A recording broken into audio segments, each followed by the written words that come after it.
menyangka bahwa itu semua dapat mengekalkan kebahagiaan, dapat menunjang kehidupan yang langgeng. Ada yang berlomba-lomba mengejar-ngejar harta. Seluruh waktu dalam hidupnya habis untuk mengejar harta. Tidak peduli siang atau malam, sore atau pagi. Sujud tidak lagi sempat, Allah dilupakan dengan agama jauh. Ada yang berlomba mengejar-ngejar pangkat, jabatan dan kedudukan. Tidak peduli menjilat ke atas, menginjak ke bawah atau menyikut kiri dan kanan. Bahkan teman pun jadi lawan, lawan pun jadi teman. Bukan soal, yang penting pangkat terkejar. Ada yang berlomba memperbanyak kendaraan, sejak dari jet pribadi, pesawat kapal pesiar, sampai kepada mobil-mobil mutakhir. Ada yang berlomba memperbagus rumahnya. Ada yang berlomba memperbanyak istri dan anak-anaknya. Seluruhnya tenggelam di dalam perlombaan yang menurut ukuran mereka akan mendatangkan prestise, kemegahan dan kebanggaan. Allah Subhanahu wa ta'ala menegur, memberikan peringatan dalam surah yang pendek, yaitu surah At-Takatsur. Alhaakumut takatsur hatta zurtumul maqabir, kalla sawfa ta'lamun. Alhaakum ay syagalakum an ta'ati rabbikum. Kamu telah lalai daripada taat kepada Tuhanmu, dan yang menyebabkan kamu lalai itu tidak lain at-takatsur. At-takatsur artinya at-tabahi bi kathrati mata'id dunya. Bermegah-megah dengan memperbanyak kesenangan hidup duniawi. Dengan kata lain, berlomba-lomba mengejar kemegahan duniawi telah menyebabkan kamu lalai daripada mengingat, daripada taat kepada Allah Subhanahu wa ta'ala. Apabila orang cenderung materialistis, seluruh kegiatan hidup dikerahkan untuk berlomba memperbanyak materi. Apa namanya harta benda, apa namanya rumah, apa namanya pangkat dan jabatan. Maka dikala itu seseorang akan sangat mudah lalai daripada taat kepada Allah Subhanahu wa ta'ala.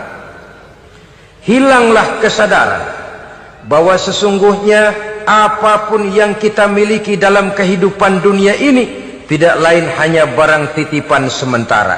Kita cari, kita kejar, tapi setelah kita dapatkan, jangan dia dijadikan tujuan. Jadikanlah dia sebagai alat. Apabila harta benda duniawi sudah dijadikan sebagai tujuan daripada kehidupan, maka sesungguhnya kita sudah terseret dalam satu siklus, satu lingkaran setan yang tidak akan pernah berujung. Sebab manusia dalam berhadapan dengan materi duniawi tidak akan pernah mengenal kata cukup, tidak akan pernah mengenal kata puas, dan tidak akan pernah bertemu dengan titik. Selalu koma, selalu kurang, selalu tidak ada. Saudara kaum muslimin rahimakumullah. Oleh sebab itu agama memberikan kesadaran seluruh yang kita miliki, yang dititipi oleh Allah dalam kehidupan ini berupa materi keduniaan, hakikatnya adalah alat dan bukan sebagai tujuan. Apabila alat sudah kita jadikan tujuan, kita akan terjebak ke dalam satu perlombaan yang justru akan mencelakakan kita sendiri. Inilah yang saya maksud dengan sirkuit celaka. Perlombaan yang hanya membuat kita jerih, payah, keringat bercucuran, tenaga terkuras, tapi tidak akan pernah sampai ke garis finish. Karena memang tidak ada garis finishnya. Betapapun jauhnya satu perlombaan, dia mesti punya garis finish.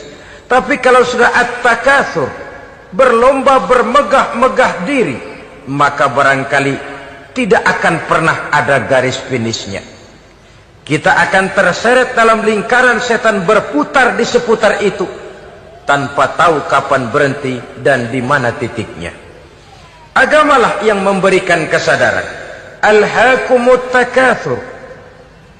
Bermegah-megahan telah membuat kamu lalai daripada taat kepada Allah Tuhanmu. Semua sadar bahwa kita diciptakan tidak lain adalah untuk mengabdi kepada Allah. Nilai pengabdian ini sering lentur, nilai pengabdian ini sering luntur, manakala kita sudah berlomba-lomba bermegah-megah dengan materi kehidupan dunia. Islam jelas tidak menganjurkan penganutnya jadi orang miskin. Bahkan Imam Ali karramallahu wajhah pernah mengatakan, kemiskinan bisa menyebabkan kekufuran. Ayat yang pertama turun juga kita tahu, Iqra, baca olehmu. Kan seolah-olah Quran cuma tidak langsung saja bilang, hai orang Islam, kamu jangan jadi bodoh.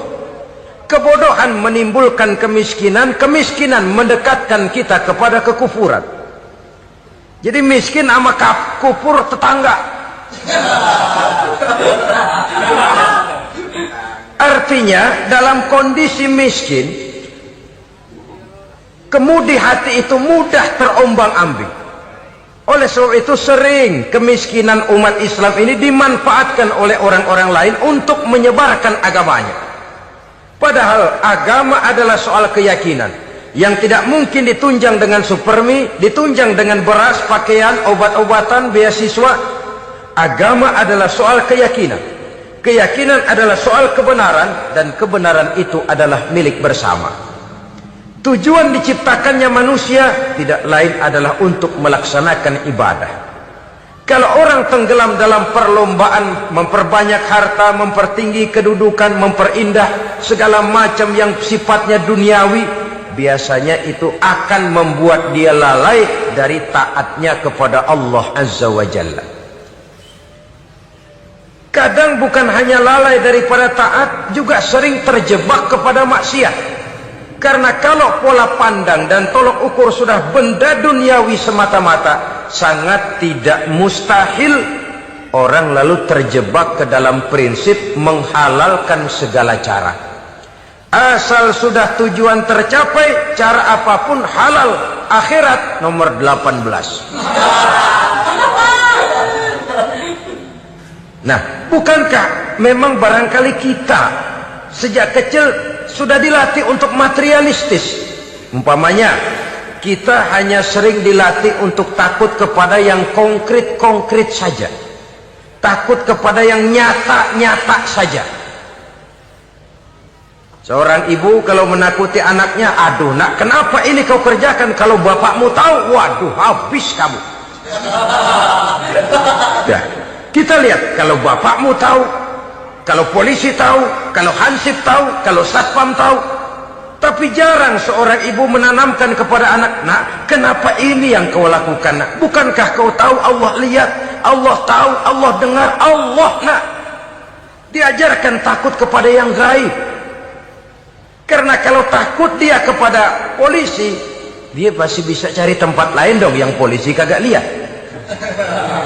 Kalau takut dia kepada satpam, minggir dong ke tempat yang kira-kira satpam nggak lihat.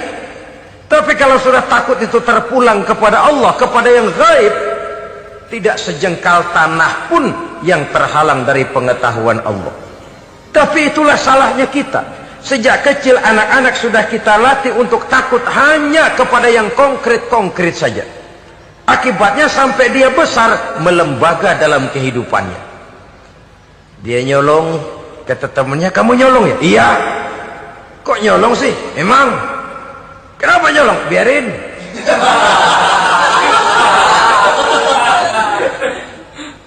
Kamu kan tahu Allah lihat? Tahu. Kenapa nyolong juga? Biarin. Asal orang jangan lihat. Kalau Allah mah lihat, dia kagak ribut. Allah enggak ribut katanya. Nah, ini kan satu refleksi yang timbul daripada kenyataan. Jikalau orang hanya dijejali rasa takut kepada yang konkret-konkret saja, kepada yang zahir-zahir saja, yang akan tumbuh lalu mental kucing. Sopan, tenang, kalem, ayem, nggelenggem. Kalau ada orang, sedikit orang meleng, kucing kelihatan watak aslinya. Saudara-saudara kaum muslimin rahimakumullah. Oleh sebab itulah maka agama lewat surah yang kita bicarakan pada pertemuan ini memberikan peringatan. Kala, jangan begitu dong. Kamu boleh mencari dunia, silahkan cari harta yang banyak, cari pangkat yang tinggi, tapi jangan itu membuat kamu lalai daripada taat terhadap Allah Subhanahu wa ta'ala. Jangan karena keinginan mendapat harta yang sebanyak-banyaknya lalu melakukan segala macam cara asal tujuan tercapai. Itu sudah membuat kita lalai. Jangan karena ingin mengejar kedudukan yang tinggi lalu jilat atas injak bawah. Nggak mempan jilat, dukun dipakai.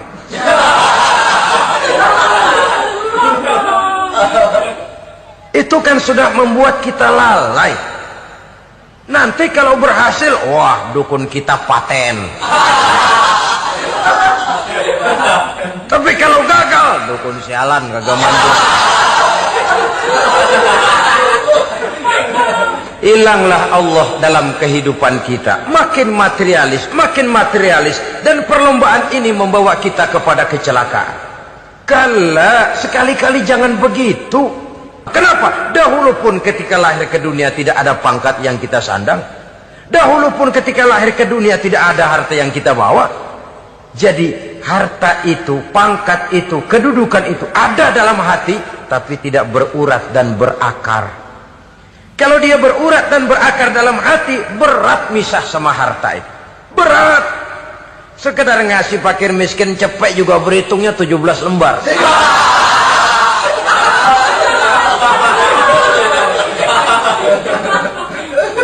Dengar di kantornya mau ada mutasi, pindah dia dari tempat basah ke tempat kering, baru berita burung udah meriang duluan. Ini nanti bagaimana, itu nanti bagaimana, ini nanti bagaimana. Kan tidak jarang orang yang kena apa istilah kerennya zaman sekarang itu post power syndrome. Post power syndrome ini pernah dianalisa oleh Nabi. Kata beliau, irhamu salasatan minan nas. Sayangilah 3 macam manusia. Siapa mereka? Pertama, azizan zalla, orang terhormat yang jatuh hina. Ini yang sering terkena post power syndrome. Biasa kemana-mana dikawal, dihormati, datang ke tempat ini protokol siap, ini serba diatur semua, serba beres. Begitu jabatan selesai atau pensiun, habis orang gak indah-indah. Dia lihat orang diemin aja, orang diemin, orang tonton. Ini kalau nggak kuat mentalnya, itu kena post power syndrome. Akibatnya ya bisa jantungan, bisa leper, bisa darah tinggi. Ya penyakit-penyakit yang zaman dulu kita nggak kenal. Ini kan makin banyak dokter, makin maju ilmu kedokteran, makin aneh penyakit. Saudara hadirin yang saya hormati, post power syndrome kena apa yang dinamakan frozen emotional attitude. Tidak kuat menghadapi kenyataan. Azizan zalla, orang terhormat yang jatuh hina, itu sangat perlu dikasihani. Yang kedua, ghaniyan qad iftaqar, orang kaya jatuh miskin. Ini juga sama. Biasa hidup apa ada, serba ada, lalu harus hidup apa adanya. Ini kalau kurang-kurang kuat benar-benar memble ini.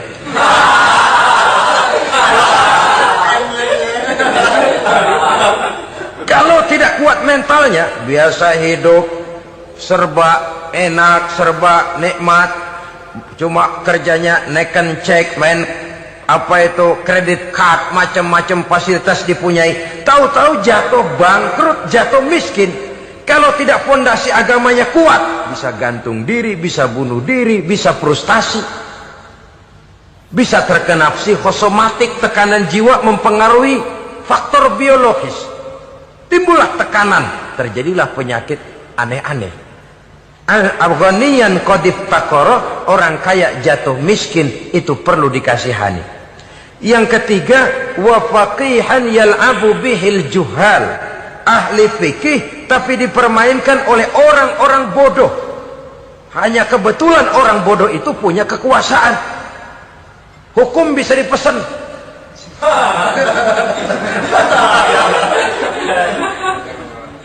Aturannya haram, Ustaz, ada haram dikit aja dah.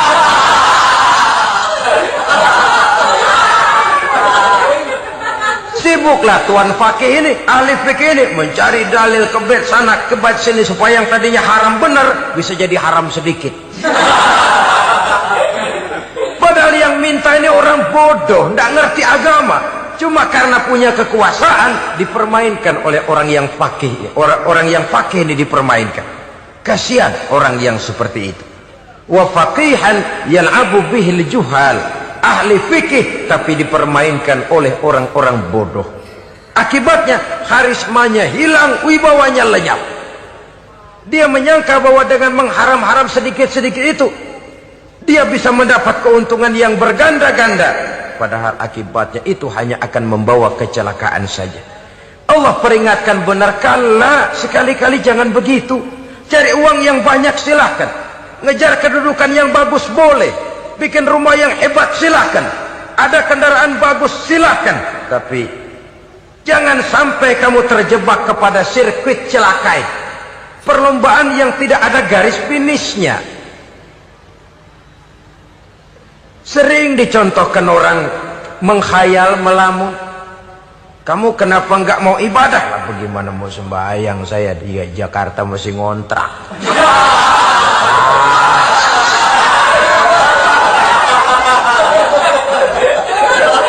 Bingung, tiap akhir tahun kontrakan habis. Kalau punya rumah sendiri walaupun kecil-kecilan, tenanglah saya ibadah.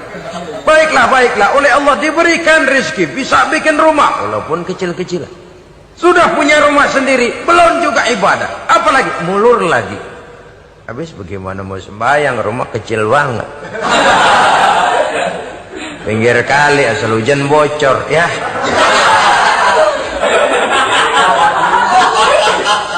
Kalau bisa punya rumah permanen, rajin dah ibadah dah. Iyalah, diberikan rezeki, bisa bikin rumah besar, kamarnya banyak, halamannya luas, kendaraan belum ada, perabotan belum lengkap.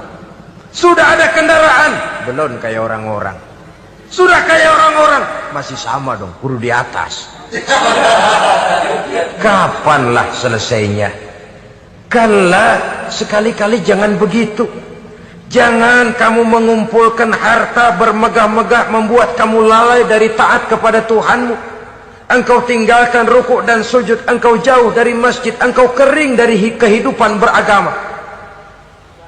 Sebab itulah maka pembangunan fisik material tidak bisa dipisahkan dengan pembangunan mental spiritual. Tidak hanya cuma dalam teori, tapi juga harus dalam praktek. Selalu pembangunan yang hanya mengarah kepada fisik material, jauh dan kering dari agama, hanya akan melahirkan manusia-manusia materialistis yang terjebak di dalam sirkuit celaka, perlombaan yang tidak pernah mengenal garis finish.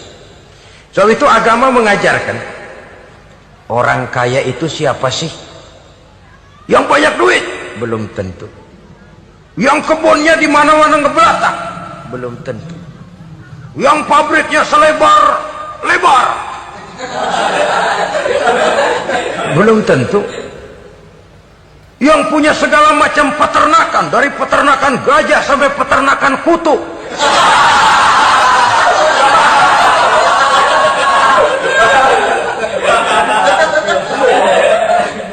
Belum tentu. Agama memberikan tuntunan yang sangat luhur. Orang kaya itu adalah orang yang hidupnya cukup. Orang miskin itu orang yang selalu merasa kurang. Bagaimanapun banyak duit saudara miliki, kalau masih merasa kurang, masih miskin saudara.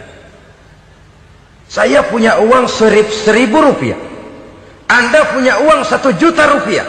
Mungkin saya lebih kaya dengan uang yang 1.000 ketimbang Anda 1 juta. Kenapa? Dalam tangan saya uang 1.000 besar, artinya sesuai dengan kebutuhan saya. Tapi di tangan Anda uang 1 juta, kebutuhan Anda lebih besar daripada itu lagi. Maka agama mengajarkan sifat qanaah, merasa cukup, dan itulah sumber kekayaan yang hakiki. Orang kaya adalah orang yang hidupnya cukup. Kalla saufa ta'lamun, Jangan begitu, nanti kamu akan tahu. Summa kalla sawfa ta'lamun. Jangan sekali-kali begitu, suatu saat kamu pasti akan tahu. Kalla law ta'lamuna ilmal yaqin, thumma latarawunnaha 'ainal yaqin, thumma latus'alunna yawma idzin 'anil na'im. Nah, kapan perlombaan ini akan menyadarkan orang biasanya? Hatta zurtumul maqabir. Sampai kamu dekat ke liang kubur. Itu biasanya kalau istilah orang sekarang baru ngeh. Asal sudah napas sampai tenggorokan disambung dengan selang. Sudah Senin Kemis dibantu dengan alat picu jantung. Gerak, gerak, gerak, gerak. Sudah kayak orang mau gergaji kayu. Dikala itu barulah sadar orang biasanya. Dan kesadaran semacam itu, kesadaran yang terlambat. Kesadaran ala Fir'aun. Fir'aun selagi hidup diajak beriman dan nehi aja.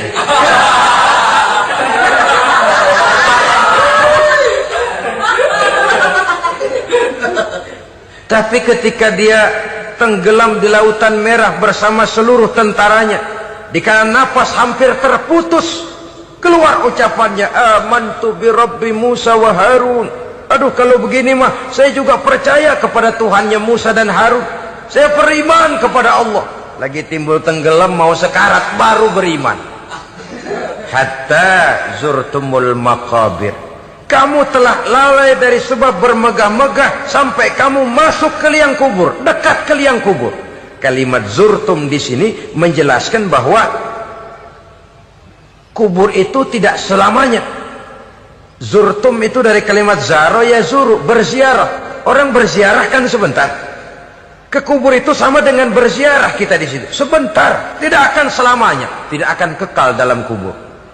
Bahwa kubur itu cuma satu halte dari sekian halte yang harus kita jalani. Hatta zurtumul maqabir ay mutum wa dufintum fil kubur. Sampai kamu mati, dikubumikan dalam kubur, barulah kamu sadar bahwa perlombaan itu hanya sia-sia. Bahwa perlombaan itu tidak akan pernah mengenal garis finish. Bahwa perlombaan itu akan membuat kamu celaka.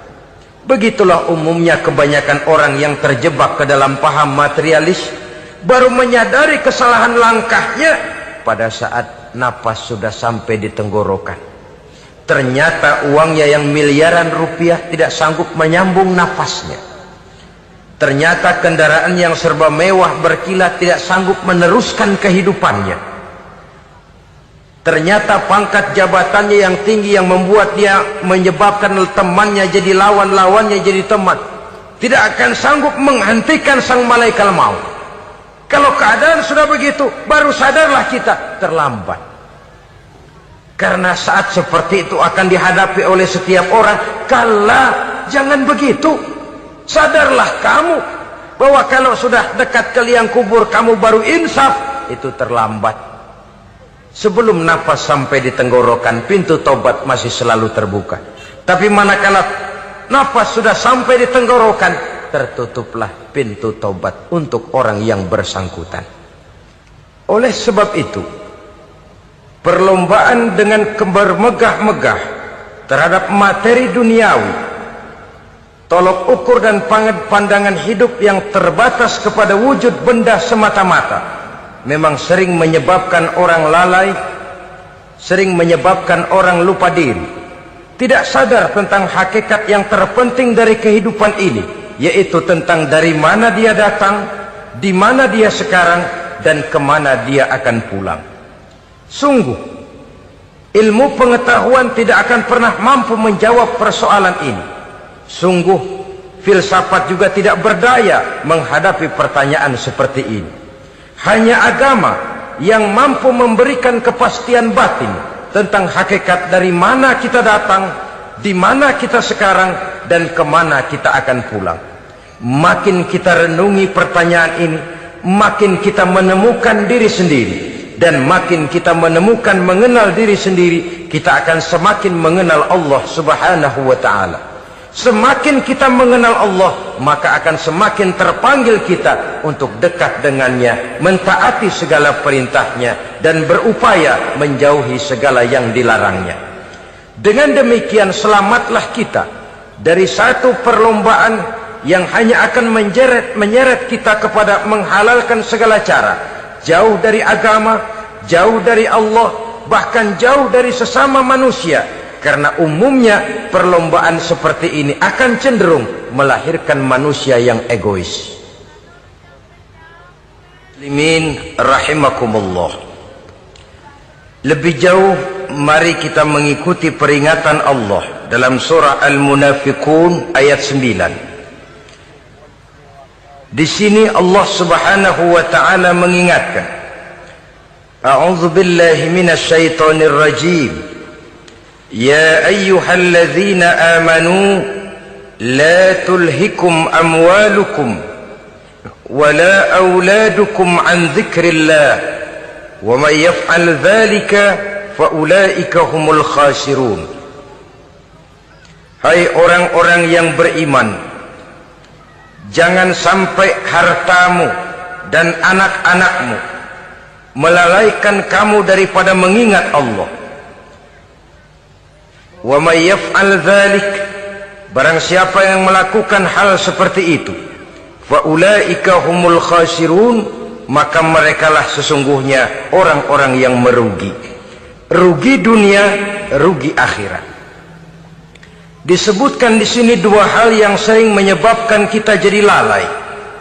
Amwal dan aulad. Harta dan anak-anak.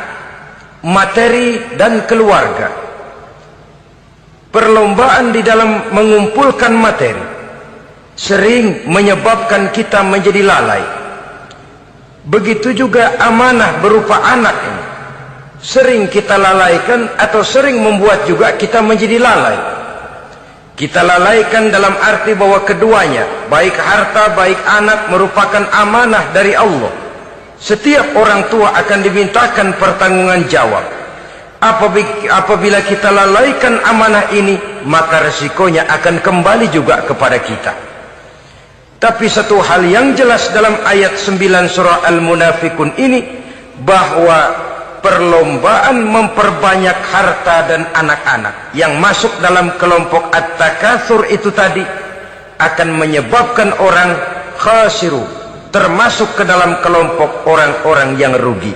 Perlombaan yang hanya akan membawa kerugian semata-mata.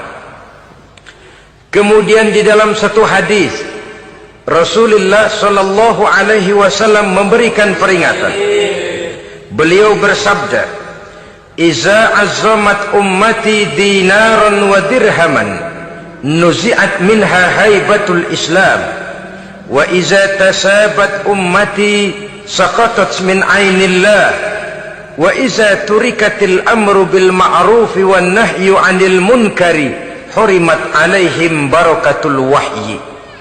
Ada tiga hal yang kalau kita kerjakan akan menimbulkan tiga macam akibat di dalam hadis ini. Pertama, iza azzamat ummati dinaran wa dirhaman. Apabila umatku sudah mengagung-agungkan dinar dan dirham, artinya kalau umatku sudah jatuh menjadi umat yang materialistis, segalanya diukur dari dinar dan dirham.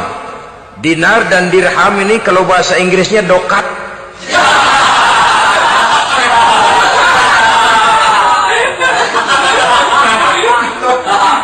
Segalanya diukur dari segi dinar dan dirham saja.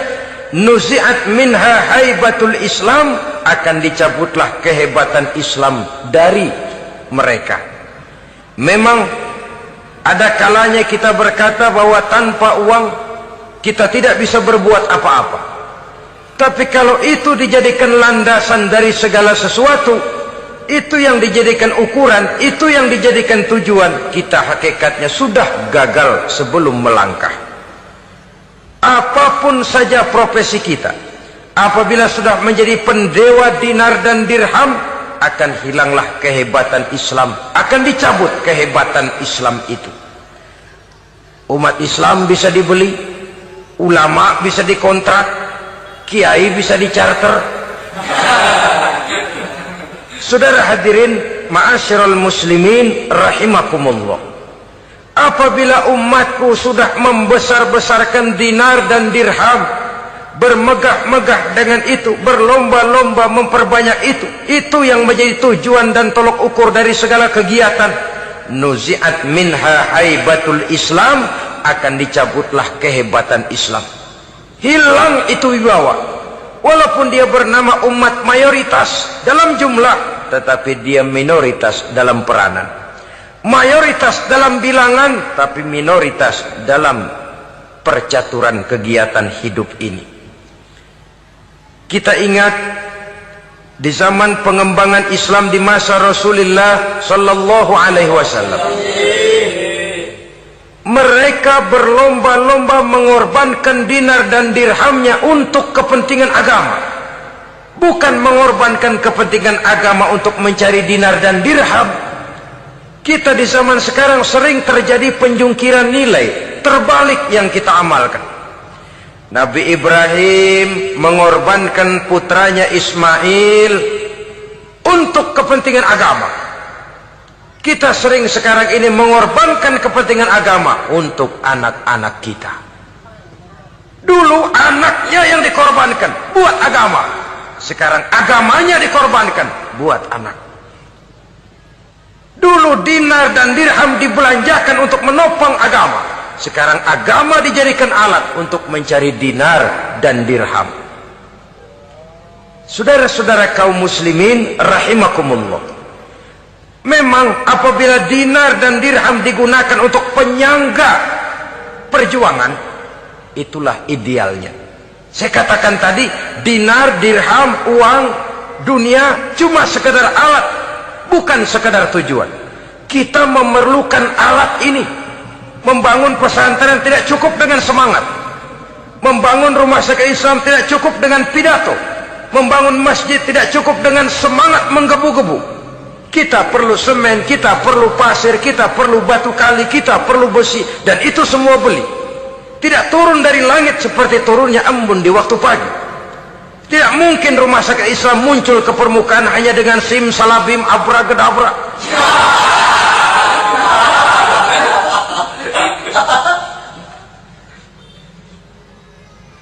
Oleh sebab itu, saya bersyukur kecenderungan belakangan ini pengajian-pengajian akbar di berbagai tempat tidak hanya sebagai ajang untuk menanamkan akidah, membina ukhuwah, tapi juga menjadi sarana di mana kita mengumpulkan dana, menghimpun potensi umat, menginventarisir potensi untuk kepentingan pengembangan daripada agama. Meskipun ada satu dua orang yang salah paham tentang ini, sampai kemudian saya mendapat satu merek yang cukup tidak enak untuk didengar, mengkomersilkan pengajian katanya, karena memang ada pengajian yang menggunakan sistem karcis, sebenarnya juga tidak etis. Undangan berikut infak yang seluruh hasilnya digunakan buat kepentingan agama, apakah itu rumah sakit, apakah itu madrasah, apakah itu masjid, dan satu sen pun saya tidak menuntut bagian dari itu. Saya malah berprinsip sepanjang saya masih laku untuk dijual dan itu memang buat kepentingan agama, persilahkan jual saja, asal buat masjid, pesantren, madrasah, rumah sakit Islam, kegiatan syiar dan dakwah, silakan. Tapi kalau sudah dijual buat kepentingan pribadi, memperkaya diri sendiri, tentunya dunia akhirat sulit untuk ridho kepada tingkah laku yang semacam itu.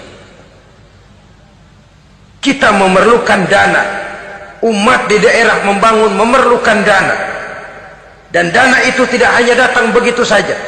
Kita bersyukur bahwa untuk menghadiri pengajian sekarang ini orang mau mengeluarkan uang, mau memberikan infak dengan ikhlas, tidak dengan keterpaksaan.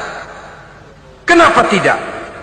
Sehingga ini lalu diinventarisir untuk kepentingan pembangunan agama. Ratusan juta rupiah terkumpul dari pengajian-pengajian rutin ini, pengajian-pengajian akbar ini. Puluhan masjid terbantu, rumah sakit Islam terbantu, musola selesai. Ya walaupun tidak lalu semuanya beres, tapi gemaknya itu sudah cukup menyentuh untuk menyadarkan orang bahwa harta baru kekal kalau dia sudah dibelanjakan di jalan Allah. Nah, yang celaka kalau dinar dan dirham itu yang dijadikan tujuan. Mengadakan pengajian semata-mata untuk cari uang, uangnya buat kantongnya dewek. Itu yang membuat dicabutnya kehebatan Islam itu. Segalanya diukur dari sudut itu. Sehingga ketika seseorang datang bertanya tentang hal-hal yang berkaitan dengan ini, maka hal semacam ini sesungguhnya satu nikmat yang perlu kita syukuri sepanjang menginventarisir potensi umat benar-benar digunakan buat kepentingan daripada agama kita. Jadi peringatan tegas dari Nabi ini, iza azamat ummati dinaron wa dirhaman nuzi'at minha haibatul Islam. Apabila umatku sudah mengagung-agungkan dinar dan dirham, maka akan dicabutlah kehebatan Islam dari tengah-tengah mereka. Remeh saja orang memandang kita, enteng saja orang memandang kita. Satu. Yang kedua, patuhlah mereka dalam pandangan Allah. Kalau sesama umat ini sudah saling menjelekkan, apakah yang menjelekkan itu lebih bagus dari yang dijelekkan di hadapan Allah? Dua-duanya sama rendahnya. Pribadi saya mungkin puas kalau saya bisa menghantam saudara di depan umum, menjelek-jelekkan nama saudara. Tapi lebih baikkah saya dalam pandangan Allah? Sama rendahnya dengan orang yang saya jelekkan. Itu pun kalau yang dijelekkan benar-benar jelek. Kalau cuma sekedar fitnah, wah, lebih celaka lagi nasib si orang itu tadi. Ini artinya menyadarkan kita bahwa umat ini sudah diikat dengan akidah. Beraneka ragam kita, tapi harus ada kebersamaan. Berbeda kita, tapi harus satu. Sebagai satu ummatan wahidah, satu umat yang satu. Oleh sebab itu, persamaannya lah yang harus kita angkat ke permukaan, bukan perbedaannya yang kita perbesar. Sudah datang waktunya umat Islam bangun dari tidurnya, jangan lagi dibuai oleh irama mayoritas. Sudah lewat masanya kita bertengkar karena persoalan-persoalan kecil yang tidak prinsip. Sudah datang waktunya umat Islam bersatu, menyusun saf yang lebih lurus oleh karena ia dihadapkan kepada tantangan-tantangan yang tidak semakin ringan. Kalau kita bertengkar dengan kita, kalau kita saling mencaci sesama kita, bukankah Yahudi tepuk tangan? Bukankah Nasrani menari-nari? Bukankah pihak ketiga akan menangguk di air keruh? Dan kerugian akan terpulang kepada kita semua. Tapi inilah realita, bahwa yang kita hadapi ini sesungguhnya musuh kita di luar kita, bukan di dalam kita. Apakah itu kemiskinan, kebodohan, maksiat, munkarat, ketidakadilan, kezaliman, kesewenang-wenangan, dan lain sebagainya. Yang musuh jadikan musuh, yang teman mari kita rangkul. Jangan terbalik, teman dimusuhi, musuh malah dirangkul. Maka berpesta poralah musuh-musuh Islam ini.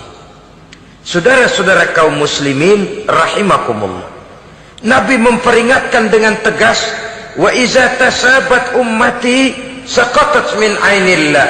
Jikalau umatku sudah saling mencaci maki, sudah saling berbantah-bantahan, jatuhlah mereka dalam pandangan Allah. Satu ayat menjelaskan, jangan sebagian kamu meremehkan, yaskhar, mengecilkan, menganggap enteng orang lain. Boleh jadi yang dihina, diremehkan, dianggap enteng itu nilainya lebih bagus daripada yang menganggap enteng. Dan hakikat segala sesuatu itu cuma kembali kepada Allah. Di sanalah penilaian finalnya. Manusia hanya melihat yang zahir. Makin banyak harapan hidup ini kita gantungkan kepada manusia, makin banyak kita harus bersiap untuk kecewa. Saudara-saudara kaum muslimin rahimakumullah. Kemudian yang ketiga peringatan dari baginda Nabi, wa iza turikatil amru bil ma'rufi wan nahyu 'anil munkari hurimat 'alaihim barakatul wahyi. Apabila amar ma'ruf dan nahi munkar telah ditinggalkan, maka akan hilanglah keberkahan wahyu, akan hilanglah keberkahan Quran, akan sirnalah keberkahan agama. Amar ma'ruf dan nahi munkar ditinggalkan. Artinya di tengah masyarakat sudah tidak ada lagi yang menyerukan ini baik, ini tidak baik, ini halal, itu haram. Mari kita sholat, mari makmurkan taklim, santuni yatim piatu, makmurkan masjid. Seruan ke arah itu tidak lagi terdengar. Sementara tinggalkan judi, tinggalkan minuman keras, jauhi zina, seruan semacam itu pun tidak lagi terdengar. Maka hilanglah keberkahan wahyu itu. Karena amar ma'ruf dan nahi munkar merupakan bagian daripada ajaran agama kita. Menjadi sponsor dari segala macam kebajikan dan menjadi penghalang daripada segala macam kemunkaran sesuai dengan batas kemampuan yang kita miliki masing-masing. Nah, saya kembali kepada persoalan pokok di awal pembicaraan tadi. Bagaimana jalan keluarnya? Jalan keluarnya tidak lain adalah upaya. Bagaimana kegiatan yang sifatnya fisik material ini diimbangi dengan kegiatan yang bersifat mental spiritual.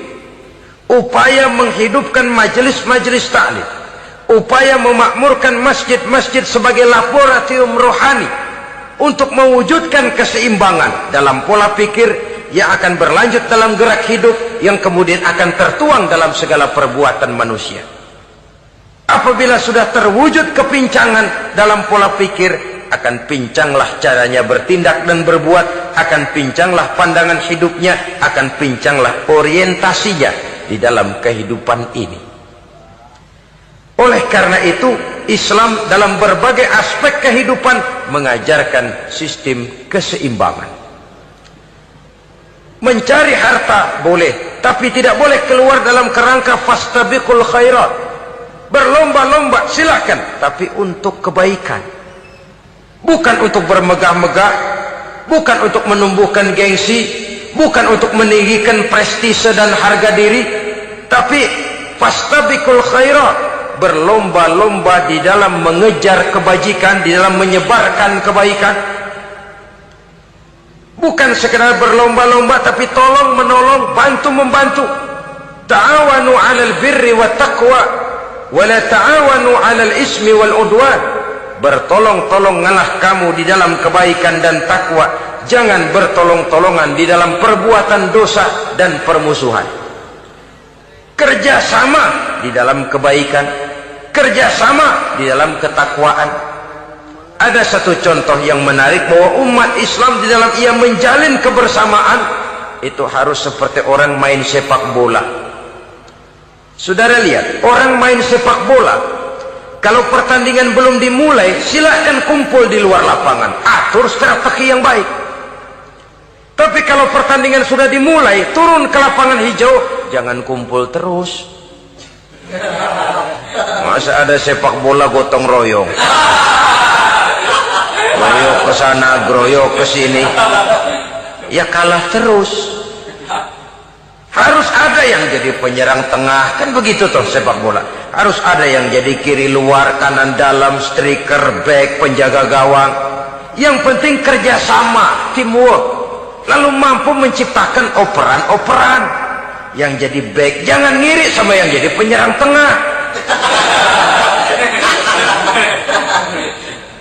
Jangan hasut, sebab bagaimanapun juga andai kata si penyerang tengah berhasil menjaringkan bola ke gawang lawan, kan kemenangan bukan kemenangan satu orang, kemenangan satu kesebelasan, kemenangan satu tim.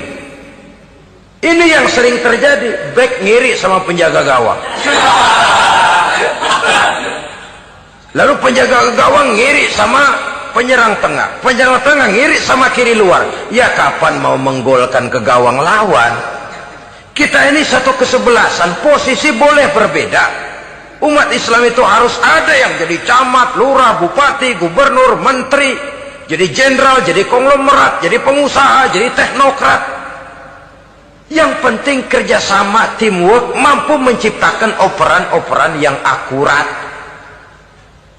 Diego Armando Maradona, enggak pakai dia, enggak. Itu katanya maha bintang, gagah, hebat. bintang lapangan hijau. Kapan Maradona hebat? Kalau ditunjang oleh 10 temannya yang lain, merupakan satu kesebelasan. Bagaimanapun hebatnya Diego Armando Maradona, kalau dia sendirian lawan satu kesebelasan, remek.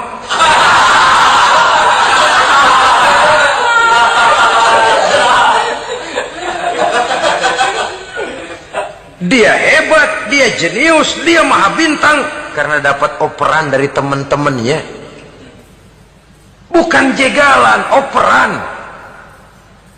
Jadi oleh sebab itu bagaimana kita menciptakan operan-operan akurat yang akan melahirkan kebersamaan di tengah-tengah umat. Artinya satu contoh saja. Misalnya seorang pengusaha besar, oleh karena kesibukannya di dunia bisnis, tidak perlu jadi ketua pembangunan musola. Tapi kalau ada musola belum selesai, operan. Operannya itu yang penting. Apa yang dioper itu? Semen, apa batu kali, apa besi? Yang penting operan. Operannya akurat. Kadang-kadang ada terjadi juga frustasi ngelihat lawan kesebelasannya terlalu kuat, ngoper ke gawang sendiri. Jebol. Kan sering terjadi begitu. Muslim didukung oleh umat Islam, ketika punya posisi menguntungkan malah mempersulit Islam. Ini kan ngoper ke gawang sendiri, bunuh diri namanya. Boro-boro jebolin gawang lawan, asal jangan bunuh diri juga lumayan. Jadi kalau saja kita mampu menciptakan kebersamaan seperti ini. Baju boleh berbeda, seorang muslim boleh dibungkus baju ABRI, boleh dibungkus baju dokter, boleh dibungkus baju teknokrat, boleh dibungkus baju konglomerat, sekedar baju. Tapi kalau terbukalah baju itu, kelihatan dadanya, terbersit nilai imannya, meresap sampai ke tulang sumsumnya. Dan pada saat Islam dikuti-kuti, akan timbul kecintaannya, akan timbul, saya muslim dan saya bangga dengan Islam saya. Saya muslim dan saya mau berbuat untuk Islam saya. Saya muslim dan saya siap mati untuk Islam saya. Dengan baju apapun dia terbungkus, kalau roh, jiwa dan semangat semacam ini tertanam, saya yakin kita umat Islam akan mampu berbuat lebih banyak dengan mewujudkan operan-operan akurat yang sangat diharapkan oleh umat itu tadi. Oleh sebab itu, saudara-saudara kaum muslimin rahimakumullah, baju boleh berbeda, bendera boleh beraneka warna, tapi jikalau bernama muslim, persamaannya yang dicari, jangan perbedaannya yang diperbesar. Nilai persaudaraan yang diikat dengan akidah semacam inilah yang banyak dicari orang, yang banyak menyebabkan orang masuk Islam. Di mana masjid kelihatan benar sebagai simbol kehidupan demokrasi dalam menciptakan ukhuwah, wawasan ukhuwah ini. Masjid simbol demokrasi. Siapapun masuk masjid buka sepatu, demokrasi. Siapapun orangnya, tidak peduli merek apapun sepatunya. Apa itu keluaran Cibaduyut Bandung? Apa itu modelnya Belli, Beltoni, Itali? Tidak soal, masuk masjid buka. Jumatan, kopral datang lebih dulu depan, pral. Jenderal datang belakang saja, Bro. Tidak ada fasilitas khusus dalam masjid karena di rumah Allah semua manusia sama. Si jenderal jangan lagi merasa jenderalnya, si pengusaha jangan lagi menonjolkan kebosannya. Masjid adalah simbol demokrasi daripada kehidupan umat. Sebab itu jangan terjebak kepada sektoral di dalam kita berbicara tentang ukhuwah ini. Kita boleh terbungkus dengan baju apapun, tapi kalau di balik baju itu tidak lain jiwa Islam yang mau berkorban, mau mengeluarkan harta, bahkan siap mati untuk Islamnya, maka kebersamaan itu akan mudah kita wujudkan. Tapi sepanjang kita berpecah belah, sepanjang kita centang perenang, maka tidak akan banyak yang bisa kita lakukan. Satu-satunya perlombaan yang bukan hanya dibolehkan tapi bahkan sangat dianjurkan oleh agama, yaitu fastabiqul khairat, berlomba-lombalah di dalam kebaikan.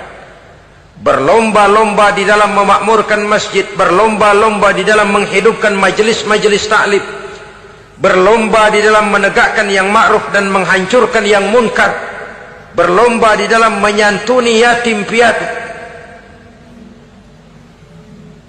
Tapi prakteknya kan kadang-kadang terbalik. Kalau sudah kumpul, yang diakur-akurin, udah nambah kebun belum?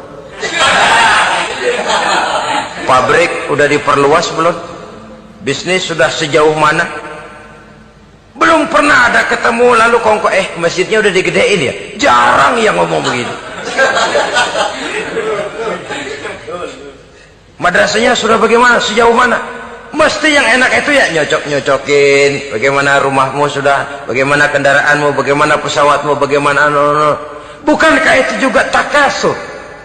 Dari obrolan kan nanti yang belum kan timbul panasnya. Gile dia udah beli gituan, gue belum. Timbul panasnya. Lalu berusaha, berlomba lagi, bersaing lagi, berlomba lagi, bersaing lagi. Walaupun persaingan perlu, karena tanpa persaingan orang jarang mikir. Hidup itu kalau nggak ada tantangan kan tidur kita. Orang hidup smooth gitu ya, jalan tenang, setenang ya nggak maju orang itu. Orang itu baru bisa mengalami kemajuan kalau dia sudah dihadapkan kepada tantangan, gemblengan, gojlogan, fitnahan, hinaan, caci maki. Persaingan itu perlu supaya orang mikir. Kalau mikir dia berbuat, kalau dia berbuat dia bisa maju.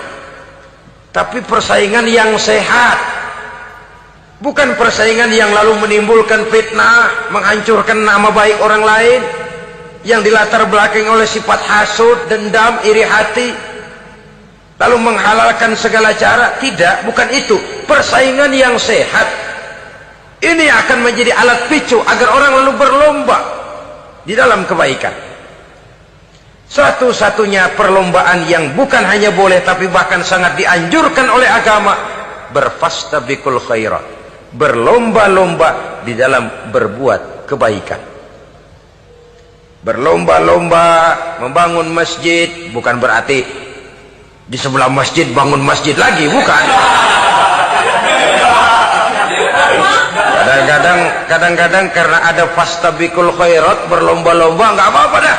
Di sebelah masjid bikin lagi masjid.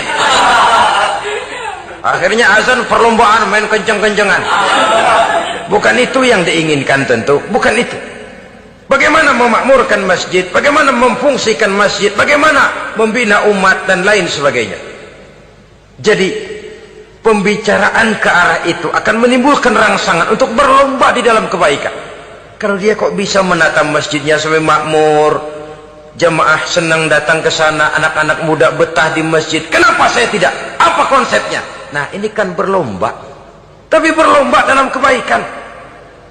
Kalau dia bisa menghimpun anak-anak muda lalu diarahkan kepada jalan yang positif, kenapa saya tidak bisa? Dia punya potensi yang saya juga punya. Berlomba di dalam kebaikan. Perlombaan semacam ini akan memberikan ketentraman karena jalan yang ditempuh jalan ibadah. Tapi kalau perlombaan materi, at-takasur tadi, yang timbul bukan ketentraman, panas. Karena panas, udah dekat, panas kan tetangganya hasud, dengki, iri hati, sakit, demam, orang lain maju, meriang. Nah kalau sudah begitu, hasud yang jadi bisikan hati, ya sudah, segala macam cara dilakukan untuk menjatuhkan orang lain. Dan itu sudah bukan lagi persaingan yang sehat. Saudara-saudara kaum muslimin rahimakumullah. Oleh sebab itu kita tutup pertemuan singkat kali ini dengan satu kesimpulan, bahwa harta adalah sekadar alat, bukan tujuan di dalam kehidupan. Tanpa harta barangkali orang sulit untuk bahagia, tapi harta semata-mata tidak merupakan jaminan bahwa orang lalu akan bahagia. Termasuk di dalam kata harta ini pangkat, jabatan, kedudukan, anak, istri, keluarga, rumah, tanah, pabrik, kebun, peternakan dan lain sebagainya. Perlombaan yang dianjurkan di dalam agama adalah perlombaan untuk berbuat kebaikan. Maka masalahnya sekarang, bagaimana kita memanfaatkan harta ini untuk sebanyak-banyak kebaikan yang bisa kita lakukan. Semoga kita mampu melakukannya dan kita tidak termasuk dalam orang-orang yang celaka yang lantaran bermegah-megah dengan kesenangan dunia saja. Terima kasih atas segala perhatian, mohon maaf atas segala kekurangan. Usikum wa nafsi bitaqwallah. Wassalamualaikum warahmatullahi wabarakatuh.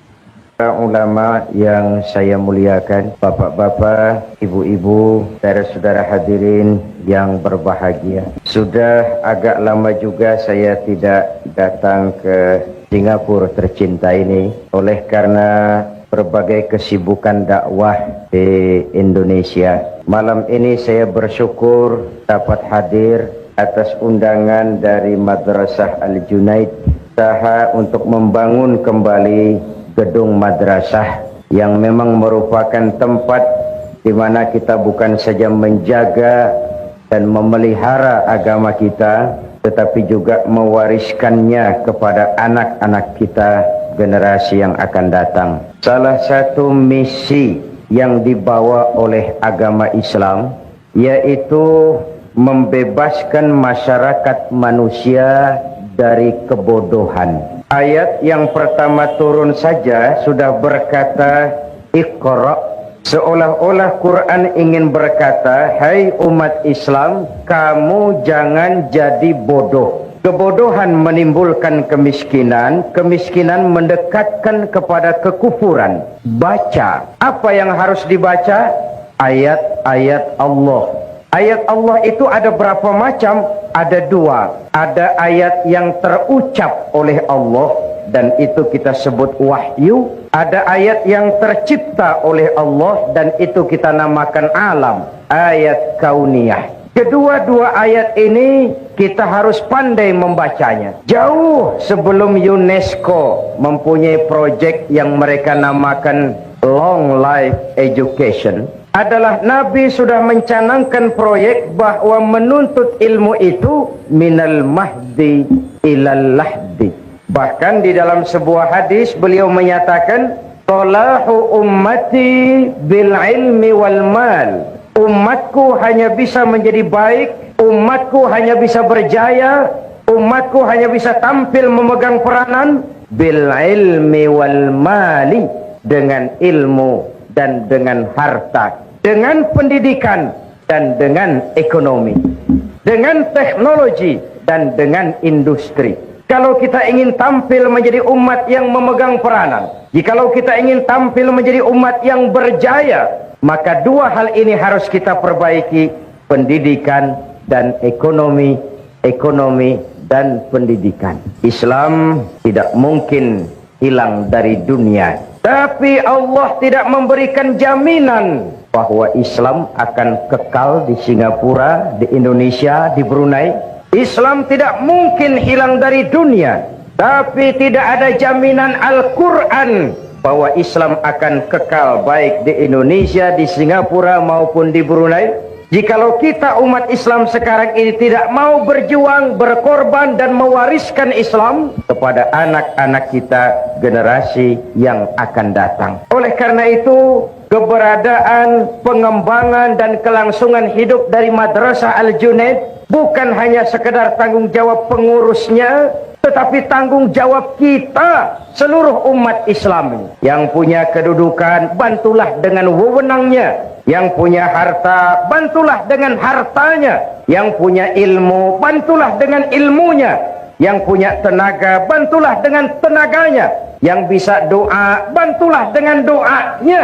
Yang tidak bisa apa-apa, bantulah dengan diam. Diam saja, itu sudah lumayan membantu. Apalagi biaya untuk membangun madrasah ini cukup besar. Tapi tidak ada yang besar jikalau ringan sama kita jinjing dan berat sama kita pikul. Jikalau duduk kita sama rendah, berdiri pun kita sama tegak. Tidak ada yang tidak bisa kita lakukan. Malam ini saya di sini Singapura ini, saya tidak merasa sebagai tamu di sini. Saya merasa saya hanya seorang keluarga yang datang dan bicara di tengah-tengah keluarganya. Apa yang mengikat kita? Akidah. Saya adalah saudara, saudara adalah saya. Menghina saudara sama dengan menghina saya. Menyakiti saudara sama dengan menyakiti saya. Karena saya adalah saudara, saudara adalah saya. Di hatiku ada kamu. Kebersamaan itu makin, bahkan pada waktu saya di Brooklyn di New York, saya kumpul dengan black Muslim, negro Muslim. Di sana pun saya tidak merasa sebagai tamu. Saya merasa saya hanya seorang keluarga yang datang dan berbicara di tengah-tengah keluarganya. Kita sudah menderma, berinfak. Saya ingatkan, sedekah atau infak itu yang penting ikhlasnya. Soal besarnya itu nomor satu. Sedekah itu daripada kecil tidak ikhlas, lebih baik besar tapi ikhlas. Dan menderma bagi pembangunan madrasah, bagi pembangunan masjid, sama dengan menitip. Seolah-olah bapak ibu berkata, tuan pengurusi madrasah, saya titip 1.000 ringgit untuk kepentingan saya di alam barzah dan di akhirat nanti. Silahkan uangnya dibelikan bahan bangunan untuk membangun madrasah. Saya hanya sekadar titip. Itu yang akan jadi milik kita sebenarnya. Tidak akan hilang, nilainya berlipat ganda dan tidak boleh diakui orang lain. Yang kita belanjakan di jalan Allah. Dahulu orang berkata, buat apa cari uang banyak-banyak, kan tidak dibawa mati. Malam ini saya ingin berkata, kalau boleh carilah uang yang banyak dan bawa mati. Apa boleh uang dibawa mati? Why not? Uang yang kita belanjakan untuk madrasah, masjid, rumah sakit Islam, itu uang yang akan kita bawa mati. Ini kan semua, saya sedang berhadapan dengan calon-calon jenazah ini. It is true, my dear. Calon menteri belum tentu jadi menteri. Calon pejabat tinggi belum tentu jadi pejabat tinggi. Calon jenazah mati. Hidup ini hanya sekadar menunggu giliran. Wa tilkal ayyamu nudawiluha bainan nas. Hari itu kami putar di antara manusia. Tapi itu malam ini dalam rangka memperkuat usaha paspor Madrasah Al-Junaid, saya ingin menyampaikan sebuah hadis di mana Rasulullah sallallahu alaihi wasallam bersabda, arba'un min sa'adatil mar'i. Orang akan bahagia kalau dia mempunyai 4 perkara. Siapapun saja jikalau mempunyai 4 perkara ini, ia boleh mendapat bahagia. Pertama, orang bahagia itu darun wasi', punya rumah biar bagus asal besar. Rumah bagus besar, kereta cantik, uang banyak, tak payah.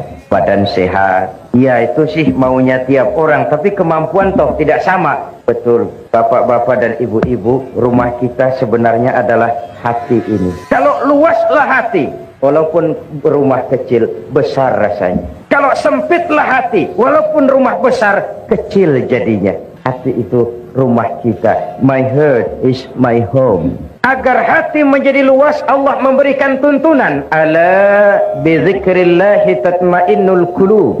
Dengan banyak zikir kepada Allah, ingat dengannya, melaksanakan perintahnya, meninggalkan yang dilarangnya, hati tenang, jiwa lapang, batin tentram, dan itulah tangga utama untuk mencapai bahagia. Apalah artinya rumah bertingkat, uang banyak berlipat-lipat, istri pun tak kurang cantik memikat, kadang jumlah pun 4, tapi tiap hari kiamat. Tak ada ketenangan, tak ada ketentraman. Ala bizikrillahi tatmainnul qulub. Dengan banyak zikir kepada Allah, melaksanakan perintahnya, meninggalkan yang dilarangnya, ketenangan tercapai, kebahagiaan terwujud. Islam ini agama yang mengajarkan keseimbangan. Bekerjalah kamu sebagaimana harusnya kamu bekerja. Berusahalah kamu sebagaimana harusnya kamu berusaha. Tapi di sebalik itu jangan lupa minta tolong kepada Allah. Karena apa? Kau hanya wajib berusaha. Kau hanya wajib berikhtiar. Tapi tidak wajib untuk berhasil hasil hak Allah. Apakah Nabi Nuh tidak ingin Kanan putranya beriman? ingin sekali. Apakah Nabi Ibrahim tidak ingin orang tuanya yang bernama Azar beriman saja? Ingin sekali. Atau apakah Nabi Muhammad tidak ingin paman beliau Abu Jahal dan Abu Lahab beriman saja?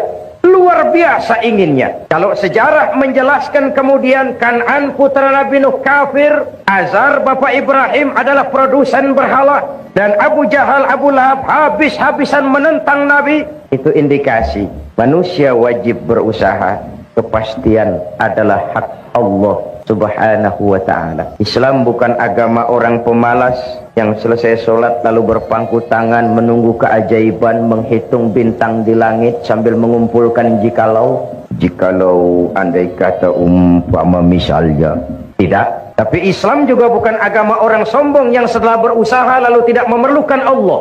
Islam mengajarkan keseimbangan. Semakin dekat kita dengan Allah, semakin tercapai ketenangan batin. Semakin terbentuk ketenangan batin, semakin mudah meraih bahagia. Satu. Yang kedua, orang bahagia itu kata Nabi, markabun syariah, punya kendaraan yang cepat. Kendaraan itu apa? Alat transportasi. Tujuannya apa?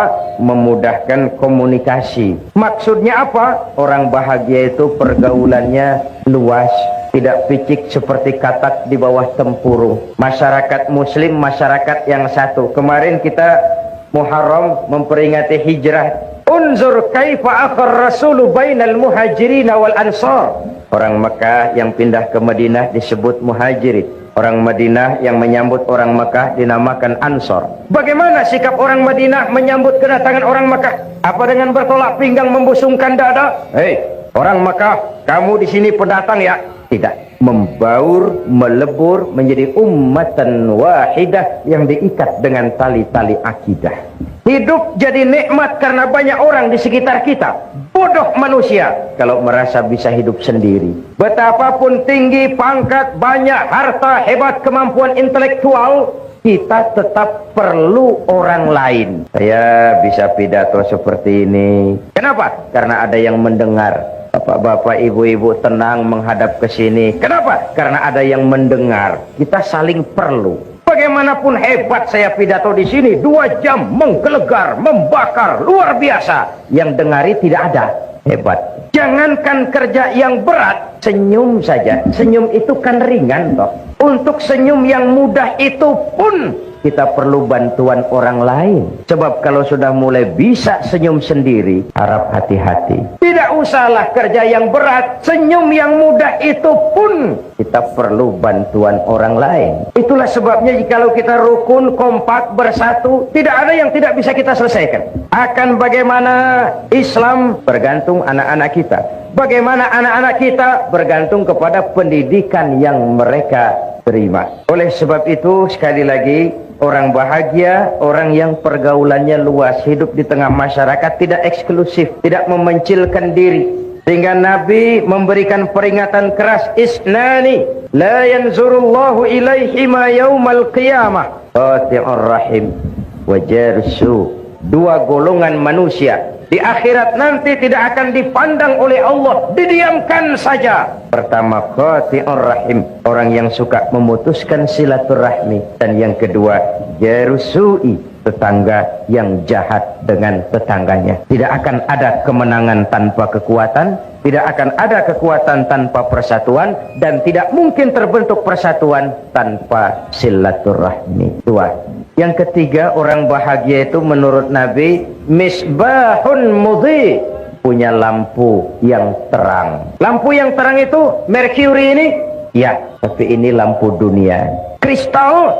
Ya, tapi itu lampu dunia. Hidup tidak berhenti hingga di dunia. Satu saat, setuju atau tidak, rela atau terpaksa, kita akan pergi berangkat menuju rumah masa depan, yaitu kuburan, rumah masa depan. Malah kalau menurut contoh dari baginda Nabi kita, jatah umur itu cuma berapa? 63 tahun. Maka yang malam ini sudah 62 tahun 11 bulan. Supaya hati-hati. 1 bulan lagi kontrak selesai. Walaupun ajal itu a mysterious problem ya. Kalau datang saatnya berpisah kita dengan semua yang kita cintai, sehingga Nabi dipesan oleh malaikat Jibril, ya Muhammad, ish ma syi'ta fa innaka mayyitun, wa'mal ma syi'ta fa innaka majziyun bih, wa ahbib ma syi'ta fa innaka mufariquh. Muhammad, hiduplah seenakmu, hiduplah semaumu. Kalau dilarang tidak terlarang, dicegah tidak tercegah, mau juga kau memperturutkan hawa nafsumu, silahkan. Mau ke barat, ke baratlah, mau ke timurlah. Mau menegakkan yang ma'ruf, oke. Mau membina yang munkar, silahkan. Mau jadi orang baik-baik, boleh. Mau jadi tidak baik, silahkan. Hiduplah semaumu. Wa innaka mayyitun, jangan lupa kamu akan mati. Terus mafhum mukhalafahnya, kalau kamu tahu kamu akan mati, jangan hidup seenaknya. Maaf, ibu-ibu ini akan mati apa tidak? Mati. Mati. Bapak-bapak, saudara-saudara, saya belakangan sedikit. Kalau saya terserah sih, saya sih mudah saja. Saudara-saudara dulu, saya belakang boleh.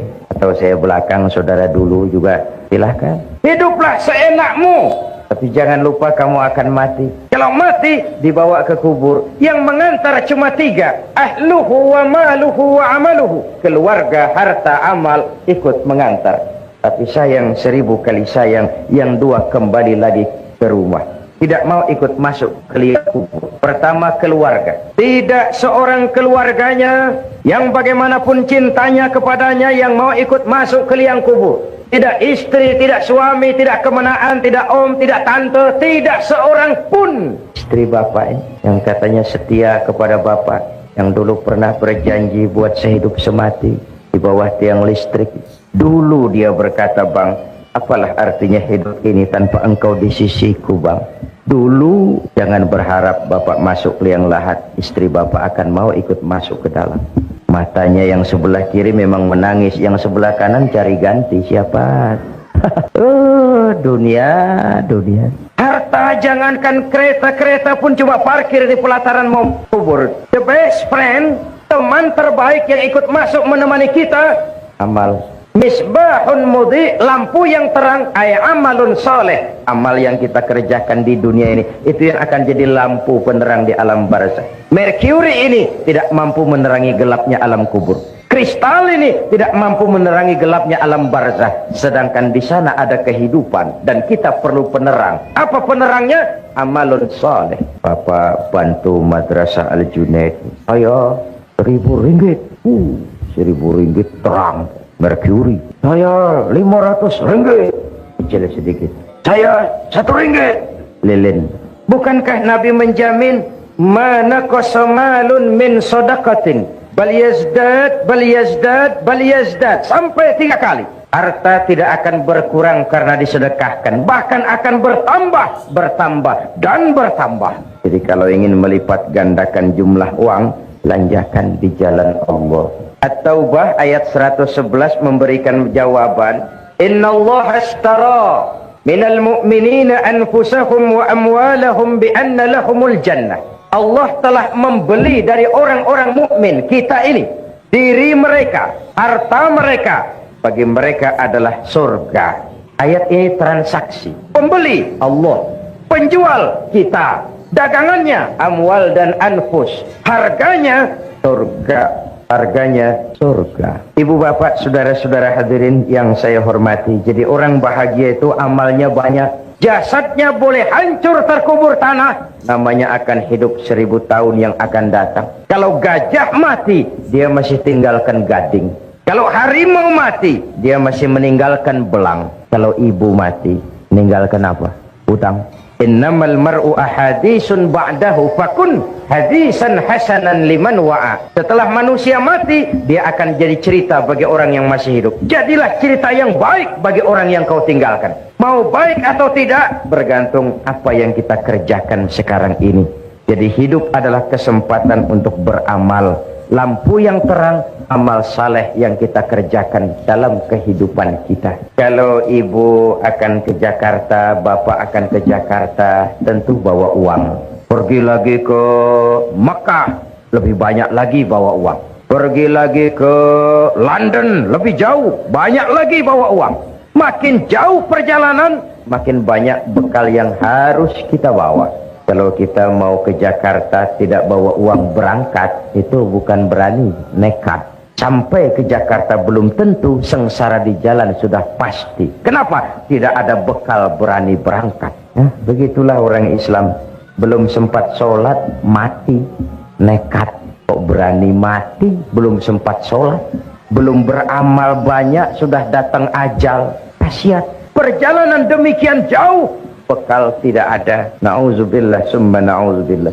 Jadi yang ketiga orang bahagia itu amalun saleh, punya lampu yang terang, punya amal yang banyak. Yang keempat, kata Nabi, orang bahagia itu zaujatun salihah, punya istri biar cantik, asal taat, tidak apa-apa. Istri itu Pak sudah cantik, taat. Istri seperti itu kalau belum mati jangan dikubur.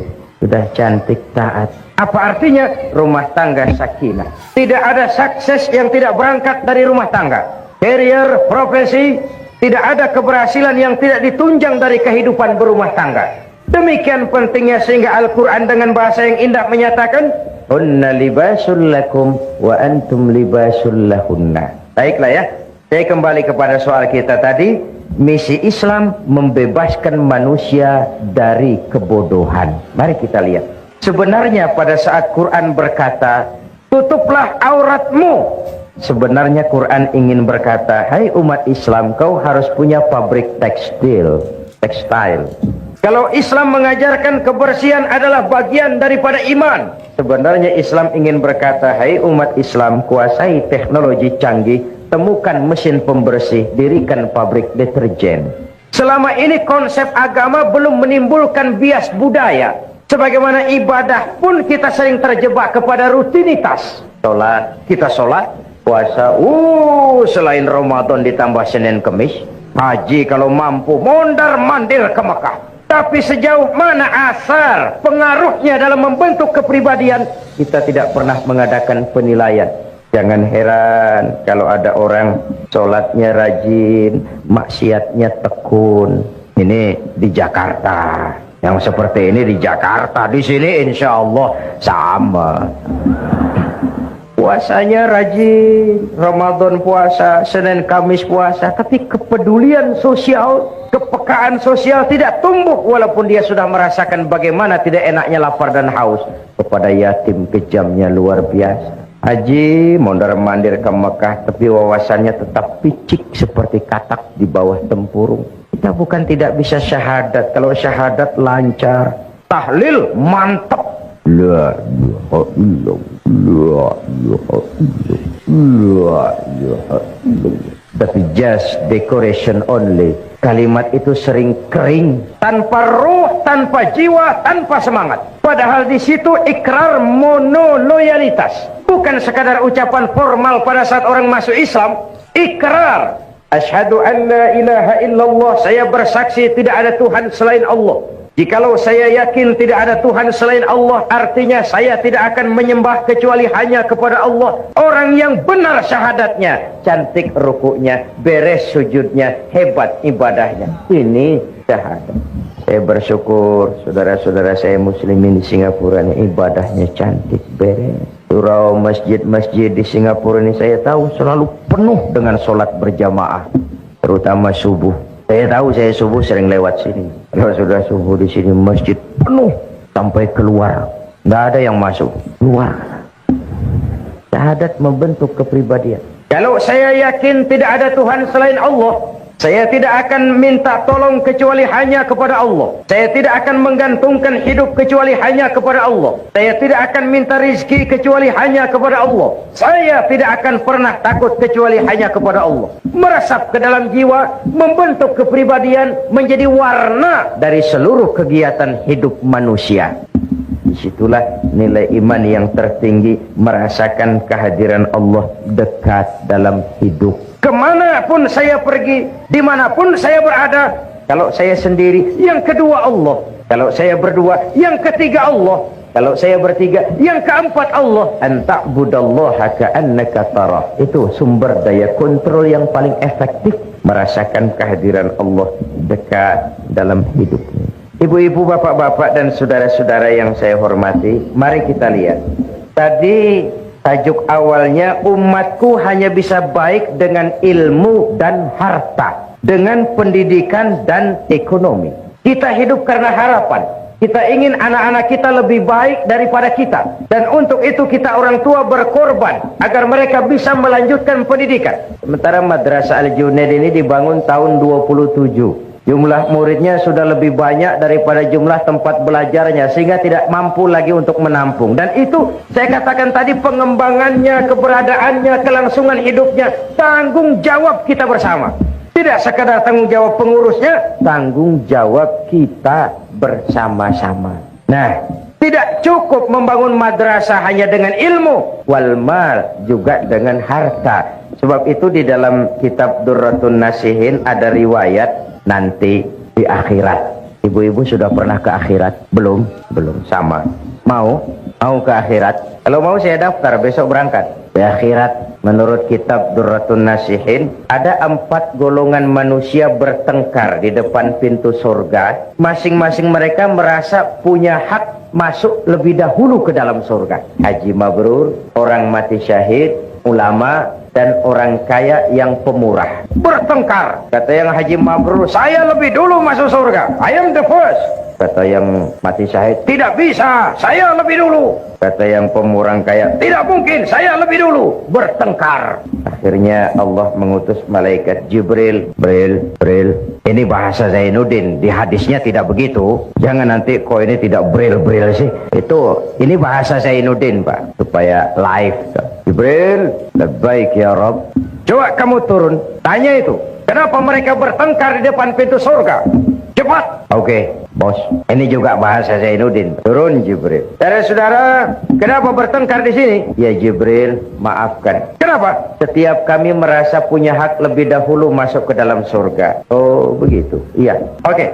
Apa yang menyebabkan tiap kamu merasa punya hak lebih dahulu masuk ke dalam surga? Coba saya tanya, amal kamu satu-satu. Kamu yang pertama, apa? Jibril. Apa? Sebentar, saya minum dulu. Sudah? Ya. Bagaimana? Saya ini... kenapa kamu merasa berhak lebih dahulu masuk surga? Saya waktu di dunia itu pergi haji. Lalu? Alhamdulillah, haji saya mabrur. Kemudian? Katanya orang yang hajinya mabrur itu masuk surga lebih dulu dari yang lain. Kata siapa? Kata ulama. Saya dengar syarahan begitu. Jadi yang memberitahu kamu ulama? Iya. Kalau begitu jangan mendahului orang yang memberitahu kamu. Yang memberitahu kamu ulama kan? Betul. Ulama dulu, kamu belakang. Minggir. Gak tahu diri kamu. The next. Kamu yang berikutnya apa amalan kamu ketika di dunia? Ya Jibril. Saya itu waktu di dunia berjuang membela agama, perang menghadapi orang-orang kafir. Saya gugur bersimbah darah, ikhlas karena Allah. Katanya orang mati syahid masuk surga lebih dulu dari yang lain. Kata siapa? Kata ulama. Juga waktu syarahan saya dengerin begitu. Kamu sama dengan yang tadi. Mundur, belakangan. Ulamanya duluan. Kamu yang ketiga. Jibril, saya waktu di dunia diberikan amanah berupa harta. Lalu harta itu saya belanjakan di jalan Allah. Katanya orang kaya pemurah masuk surga lebih dulu dari yang lain. Kata siapa? Kata ulama. Kalau begitu sumbernya jelas. Ulama, kamu masuk lebih dulu. Ini yang lain belakangan. Ulamanya, ulama yang tahu diri. Kata ulama, ya Jibril, memang benar. Itu yang mati syahid, yang haji mabrur, yang kaya pemurah, saya yang memberitahu, saya yang mengajari mereka. Tapi terus terang saja Jibril, saya ini bisa jadi ulama itu karena dulu ada orang kaya bangun madrasah namanya Al-Junaid. Saya belajar di situ sampai saya jadi ulama. Itu karena orang kaya bangun madrasah. Kalau tidak, sulit saya jadi ulama. Jadi bagaimana? Biarlah orang kaya pemurah masuk surga lebih dulu. Saya ikut menyusul. Asbabun nuzulnya karena dia saya jadi begini. Malu kalau saya harus masuk surga lebih dulu dari orang kaya pemurah tadi. Dia belikan saya kitab, dia bangunkan madrasah, saya belajar di situ. kalau memang begitu permintaan kamu, oke, silakan. Kamu orang kaya pemurah, masuk lebih dahulu. Ini yang ulama ikut. Jadi bapak-bapak, ibu-ibu, walaupun kita bukan ulama, ada harapan masuk surga lebih dulu dari ulama. Kalau Madrasah Al-Junaid dibantu.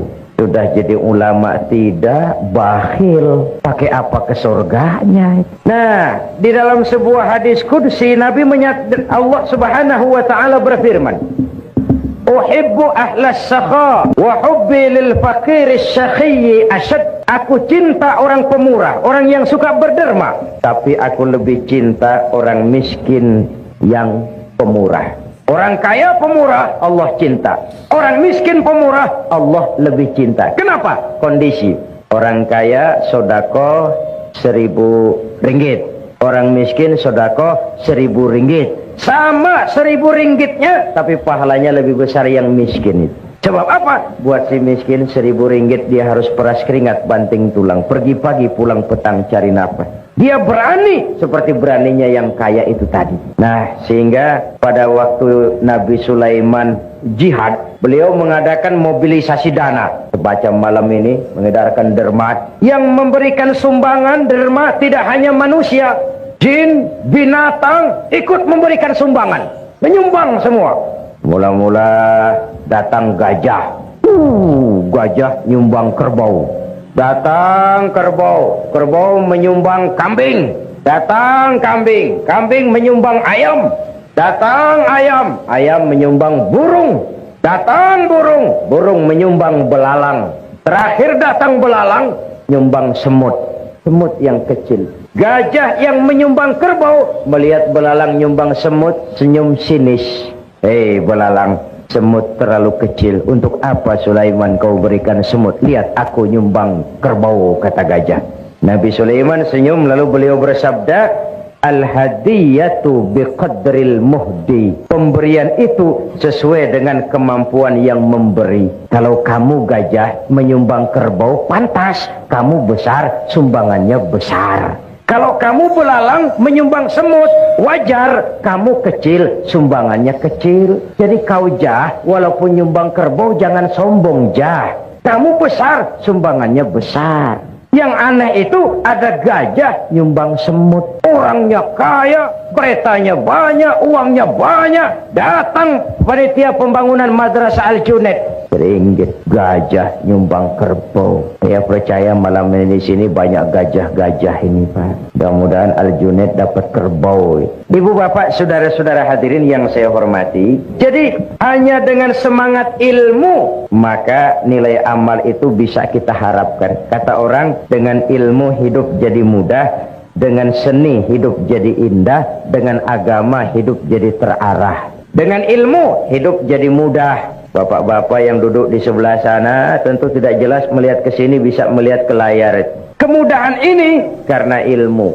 Dahulu kalau ada syarahan ya paling 2-3 ribu orang yang dengar. Sekarang dengan audio visual bisa ratusan ribu bahkan jutaan manusia mendengar pengajian, mengikuti syarahan. Dahulu tahun 50-an orang pergi haji itu 6 bulan zaman unta. Sekarang 1 minggu pun bisa kalau haji yang pas bandrol itu, pas-pasan. Bahkan menurut pabrik Boeing tahun 2030 dari sini ke Jeddah itu sudah bisa ditempuh dalam 1 jam 35 menit. Hingga untuk umroh bisa 1 hari pulang pergi. Kenapa? Kemudahan itu karena ilmu. Manusia tidak punya sayap, tapi dengan ilmunya dia bisa terbang lebih tinggi dari burung. Manusia tidak bernapas dengan insang seperti ikan, tapi dengan ilmunya dia bisa menyelam lebih dalam daripada ikan. Kemudahan-kemudahan ini muncul karena kemajuan ilmu. Nah, bidang yang dikelola oleh Al-Junaid adalah mewariskan ilmu-ilmu agama kepada anak-anak kita. Yang kita semua tahu, agama itu bukan sekedar pelengkap tapi pedoman di dalam kehidupan kita semua. Dengan ilmu hidup jadi mudah, dengan seni hidup jadi indah. Dengan seni hidup jadi indah. Saya di Indonesia belakangan ini sedang menggalakkan pagelaran nada dan dakwah untuk mengantisipasi kecenderungan remaja kepada musik. Jadi dakwah syarahan ini bergandeng dengan musik yang bernafaskan agama, kadang-kadang dengan soneta grupnya Roma Irama, kadang-kadang dengan Bimbo, kadang-kadang dengan Nasyidah Ria Semarang. Ibu-ibu, bapak-bapak, saudara-saudara hadirin yang saya hormati, memang dia alatul malahi, tapi kalau tidak membuat orang jadi lalai, menimbulkan semangat, itu juga merupakan bagian dari innallaha jamilun yuhibbul jamal. Allah itu indah dan menyukai keindahan. Allah itu indah dan menyukai keindahan. Seni bukan untuk seni, tapi seni untuk menunjang keimanan kita kepada Allah Subhanahu wa ta'ala. Seorang seniman yang mempunyai rasa keimanan, kalau dia berdiri di tepi pantai, dia berkata, alangkah indahnya lautan, luas terhampar biru membentang, sementara ombak menghempas diri ke tepian pantai. Kalau laut saja begini hebat, apalagi yang pencipta laut. Allahu Akbar. Dia tidak jadi pemuja laut, dia jadi pemuja sang pencipta laut. Seni yang didasari dengan semangat keimanan. Dengan seni hidup jadi indah. Dengan agama hidup jadi terarah. Tanpa agama, ilmu dan seni sering bikin malapetaka bagi manusia. Tanpa agama, ilmu dan seni bisa membawa kesengsaraan kepada manusia.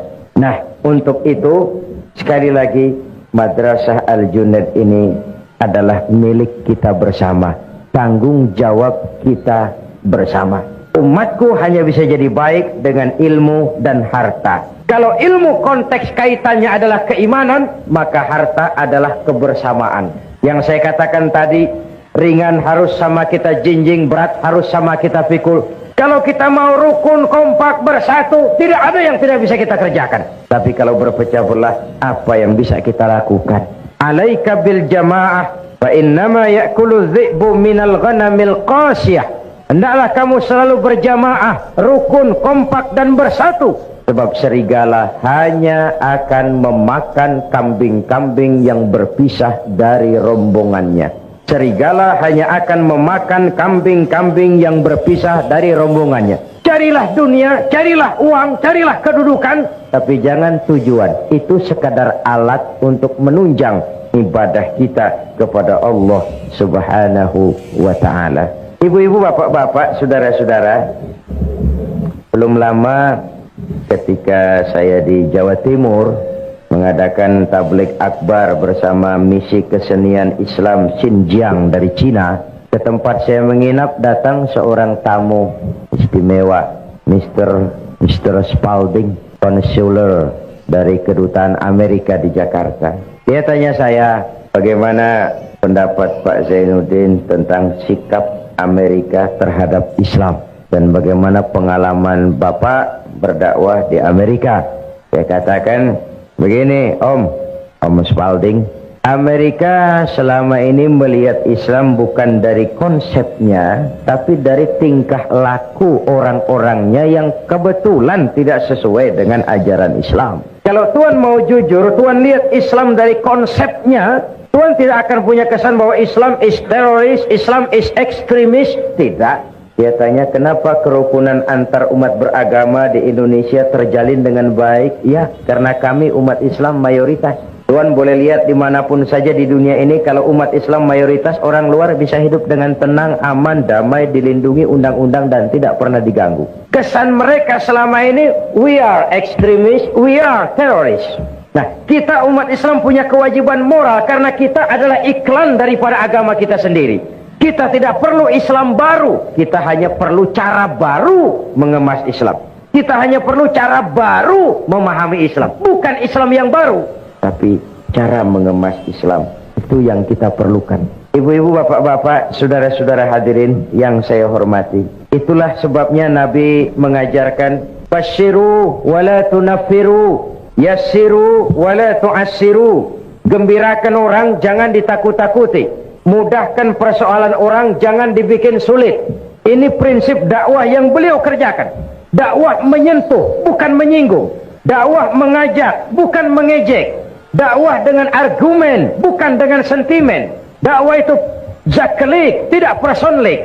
Tujuannya mengajak dan bukan mengejek. Oleh sebab itu, maka Yang kedua yang menjadi tuntutan jikalau kita bicara harta adalah kebersamaan. Kebersamaan dalam arti kekompakan, kesatuan, persatuan, dan kerukunan. Kalau ringan sama kita jinjing, berat sama kita pikul, selesai. Pesantren-pesantren besar yang ada di Indonesia, mulai dari Jawa Timur, Tebuireng, Tambak Beras, Lirboyo di Kediri, terus Gontor di Ponorogo, Assalam di Solo, Al-Ibris di Rembang, Al-Munawir di Yogyakarta, sampai pesantren-pesantren di Jawa Barat.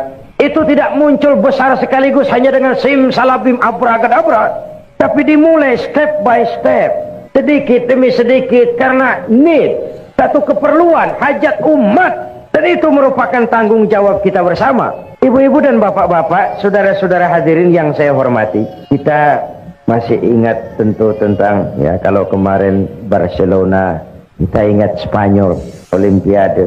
Kalau ingat Spanyol, kita ingat sebuah nostalgia. Apa yang dikatakan Nabi, la yabqa minal Islam illa ismun, wala minal Quran illa rasmun.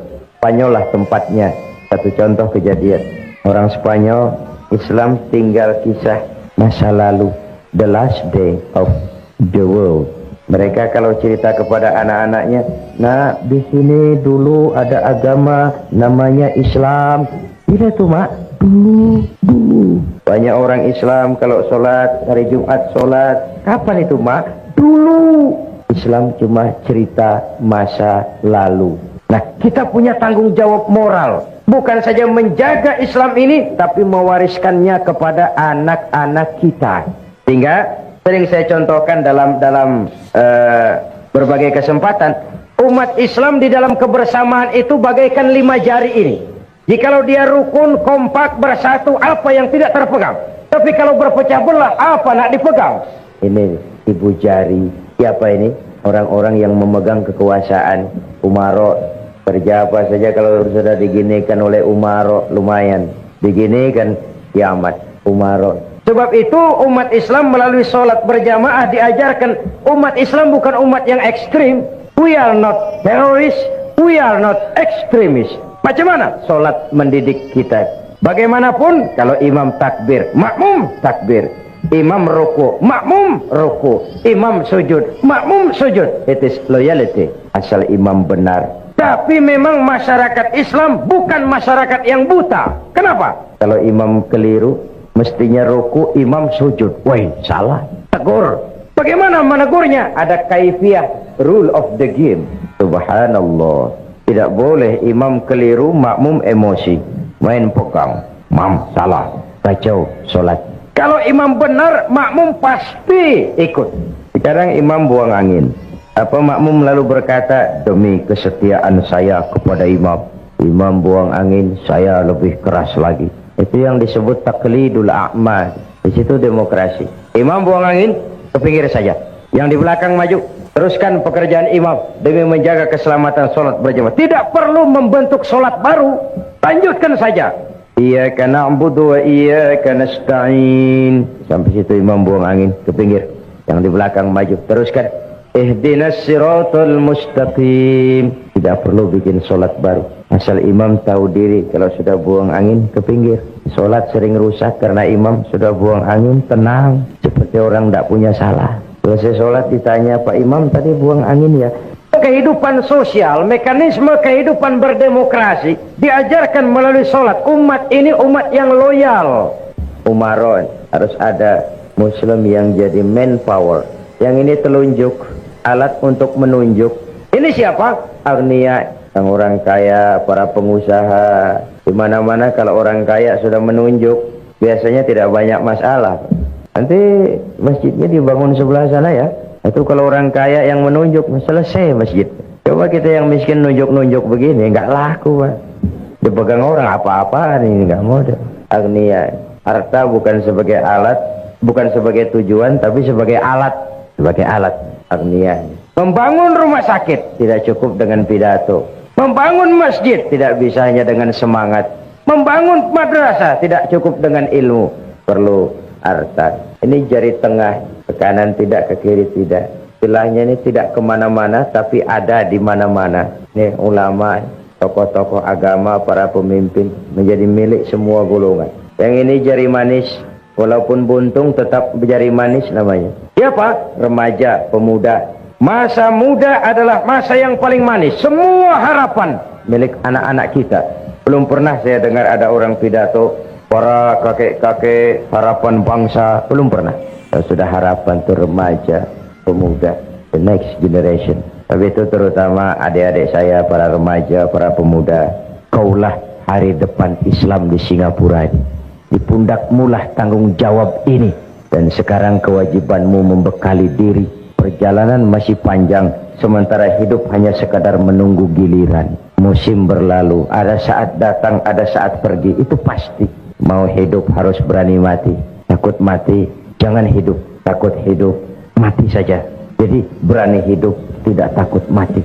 Yang takut mati, tidak usah hidup. Yang takut hidup, silahkan mati.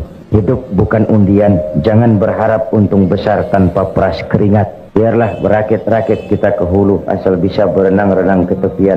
Bagaimanapun, lebih baik makan singkong betulan daripada makan roti mimpi. Yang ini, kelingking ini, jari paling kecil. Ini kaum wanita, muslimat, kecil tapi mantap. An-nisa imadul bilad. Wanita tiang negara. Kalau baik wanita, baik negara. Kalau rusak wanita, hancur negara. Karena wanita, negara jaya. Karena wanita, negara hancur. Maka wanita adalah bidadari. Wanita juga kadang-kadang setan. Yang hadir di sini semua bidadari.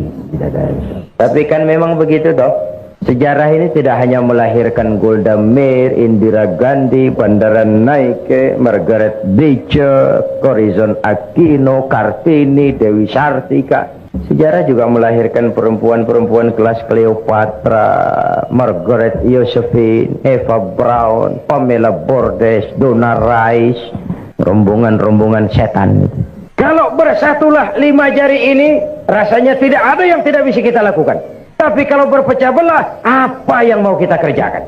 Islam sudah mengikat kita dengan tali akidah. Peristiwa hijrah bersatunya Ansor dan Muhajirin merupakan cermin yang sangat nyata. Begitulah persaudaraan dalam Islam. Tidak, sekali lagi, tidak ada kemenangan tanpa kekuatan, tidak ada kekuatan tanpa persatuan, dan tidak ada persatuan tanpa silaturahmi. Ibu-ibu, bapak-bapak, saudara-saudara hadirin yang saya hormati. Jadi saya kembali kepada awal pembicaraan tadi. Misi Islam menyelamatkan manusia dari kebodohan. Yang ingin meraih dunia harus dengan ilmu. Yang ingin menjangkau akhirat harus dengan ilmu. Yang ingin dunia dan akhirat juga harus dengan ilmu. Man arada dunya fa'alaihi bil ilmi, wa man arada al-akhirata fa'alaihi bil ilmi, wa man aradahuma fa'alaihi bil ilmi. Imam Ali karramallahu wajhah pernah ditawarkan, "Ya Ali, kalau aku tawarkan kepadamu ilmu atau harta, kau pilih mana?" "Ya, harta." "Ya, ilmu." "Oh, saya pilih ilmu." "Kalau saya berikan ilmu atau harta, yang mana yang kau ambil?" "Ilmu tentu." "Kenapa?" "Pertama, dengan ilmu saya bisa mencari harta. Tapi belum tentu dengan harta saya bisa mencari ilmu." Satu. Yang kedua, harta itu kalau saya berikan orang berkurang. Tapi ilmu kalau saya berikan orang bertambah. Saya ajarkan orang Fatihah, orang lain bisa, saya pun makin hafal. Tidak karena saya ajarkan orang lalu ilmu saya habis. Ajarin Fatihah, datang orang lain, "Pak, tolong saya diajar." "Oh, sudah tidak ada, Fatihah saya sudah habis, sudah diajar." Tidak ada. Tapi uang kita berikan kepada orang berkurang. Ilmu kita berikan kepada orang bertambah. Yang ketiga kata Imam Ali, ilmu menjaga kita. Harta kita yang jaga. Makin banyak harta, makin sulit menjaganya. Makin banyak materi, makin banyak pula penjaganya. Kadang-kadang tidur tidak nyenyak, teringat harta. Tapi ilmu, semakin banyak ilmu, semakin terjaga dan terpelihara diri. Sebab itu diingatkan oleh Nabi, "Inna akhsyaran nasi yaumal qiyamah la rajulun amkanahu Allahu li talabil ilmi falam yatlubhu." Orang yang paling menderita, orang yang paling rugi di akhirat nanti Orang yang oleh Allah diberikan kesempatan menuntut ilmu, tapi tidak digunakan kesempatan itu dengan sebaik-baiknya. Tidak ada yang bisa kita kerjakan tanpa ilmu. Bahkan kata Imam Ibn Ruslan, beramal pun tanpa dasar ilmu. Wa kullu man bighairi ilmin ya'malu a'maluhu mardudatun la tuqbalu. Beramal tidak dengan dasar ilmu, ditolak amalnya. Walaupun niat baik, tanpa ilmu bisa kacau.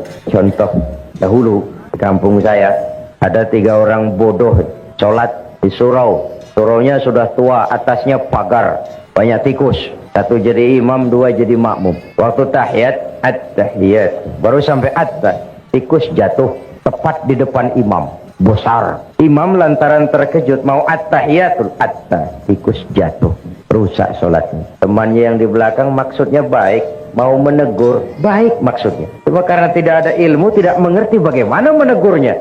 Lain pegang, yang sholat tak boleh bercakap loh. Sudah 2 yang batal. Yang 1 mestinya selamat, malah berkata, untung saya diam saja katanya.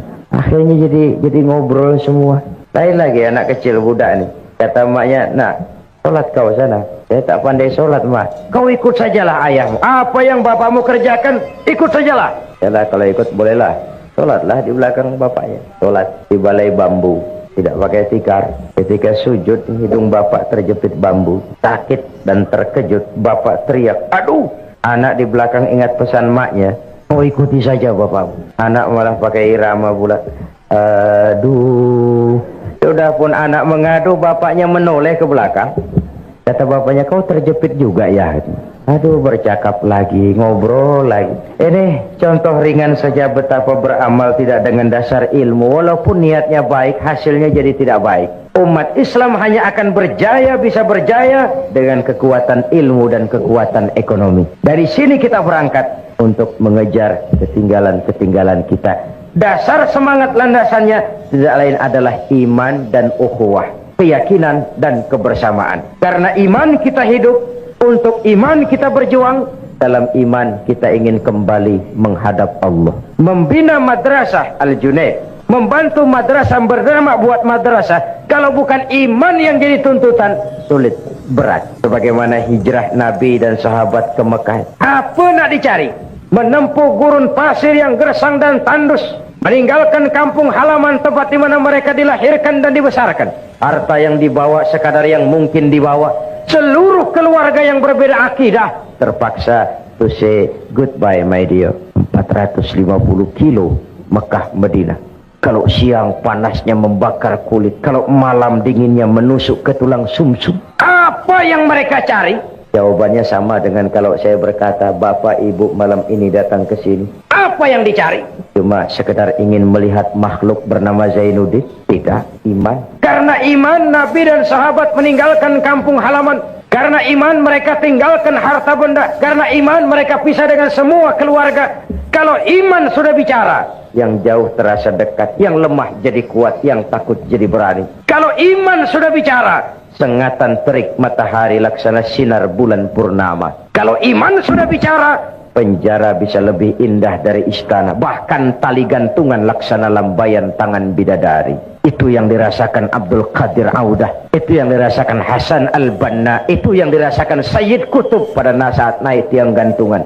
Karena iman, tiang gantungan laksana lambaian tangan bidadari. Karena iman kita hidup, untuk iman kita berjuang. Dalam iman kita ingin kembali menghadap Allah. Benteng pertahanan iman termasuk madrasah Al-Junaid, yang buat kita menjaganya dan mewariskannya kepada anak-anak kita. Maka mantapkanlah keimanan dan pupuklah terus semangat kebersamaan. Ibu-ibu dan bapak-bapak, saya ini tadi dari airport langsung ke KBRI, terus langsung ke sini. Jadi memang belum rehat, masih cukup melelahkan, sedangkan acara sampai Senin malam insya Allah. Karena itu, ini sajalah dahulu jumpa kita malam ini. Insya Allah di lain kesempatan kita jumpa lagi. Pepatah mengatakan, wa qad yurja li jarhi sayfi bur'un wala bur'u lima jaruhal lisan. Kalau pedang lukai tubuh, masihkan ada harapan sembuh. Kalau lidah lukai hati, kemana obat hendak dicari. Untuk itu saya mohon maaf yang sebesar-besarnya. Semoga yang kita infakkan diterima Allah sebagai jariah, dan para pengurus Madrasah Al-Junaid dimudahkan segala usahanya sehingga rencana membangun Madrasah Al-Junaid ini dapat menjadi kenyataan dalam waktu yang tidak lama. Terima kasih, mohon maaf. Usikum wa nafsi bitaqwallah. Wassalamualaikum warahmatullahi wabarakatuh. Mari kita berdoa, semoga semua kita yang hadir di sini dikuatkan iman dan Islam, dikokohkan kesatuan dan persatuan, dimudahkan usaha dan dimurahkan rezeki untuk menunjang jalan ibadah kepada Allah. Ala hadhihi niyyah wa kulli niyyatin salihah wa ila hadratin nabi. Al-Fatihah. Bismillahirrahmanirrahim. Siratal ladzina an'amta 'alaihim.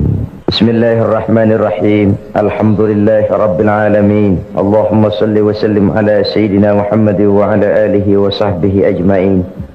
Ya Latif ya Khabir, ya Sami'u ya Basir, ya man la yahtaju ila al-bayan wa tafsir, ya man bil ijabati jadir, innaka ala kulli shay'in qadir. Hajatuna ilayka kathir wa anta alimun biha wa basir. ألطف بنا فيما جرت به المقادير ودبرنا بأحسن تدبير ودبرنا بأحسن تدبير ودبرنا بأحسن تدبير بكل خير وعافية يا أرحم الراحمين. اللهم احفظنا فإنك خير الحافظين، وانصرنا فإنك خير الناصرين، وارزقنا فإنك أنت الغني المغني الفتاح الرزاق. اللهم سهل أمورنا وتمم تقصيرنا برحمتك يا أرحم الراحمين.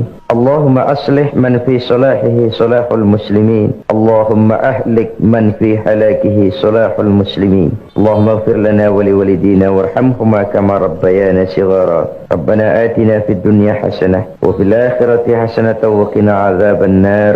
صلى الله على سيدنا محمد وعلى آله وصحبه أجمعين. سبحان ربك رب العزة عما يصفون، سلام على المرسلين، والحمد لله رب العالمين. الفاتحة.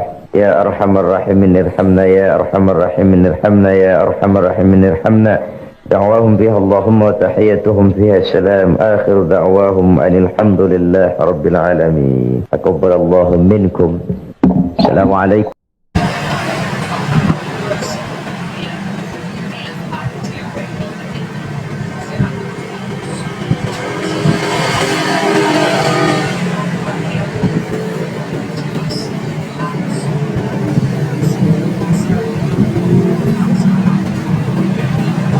Thank you.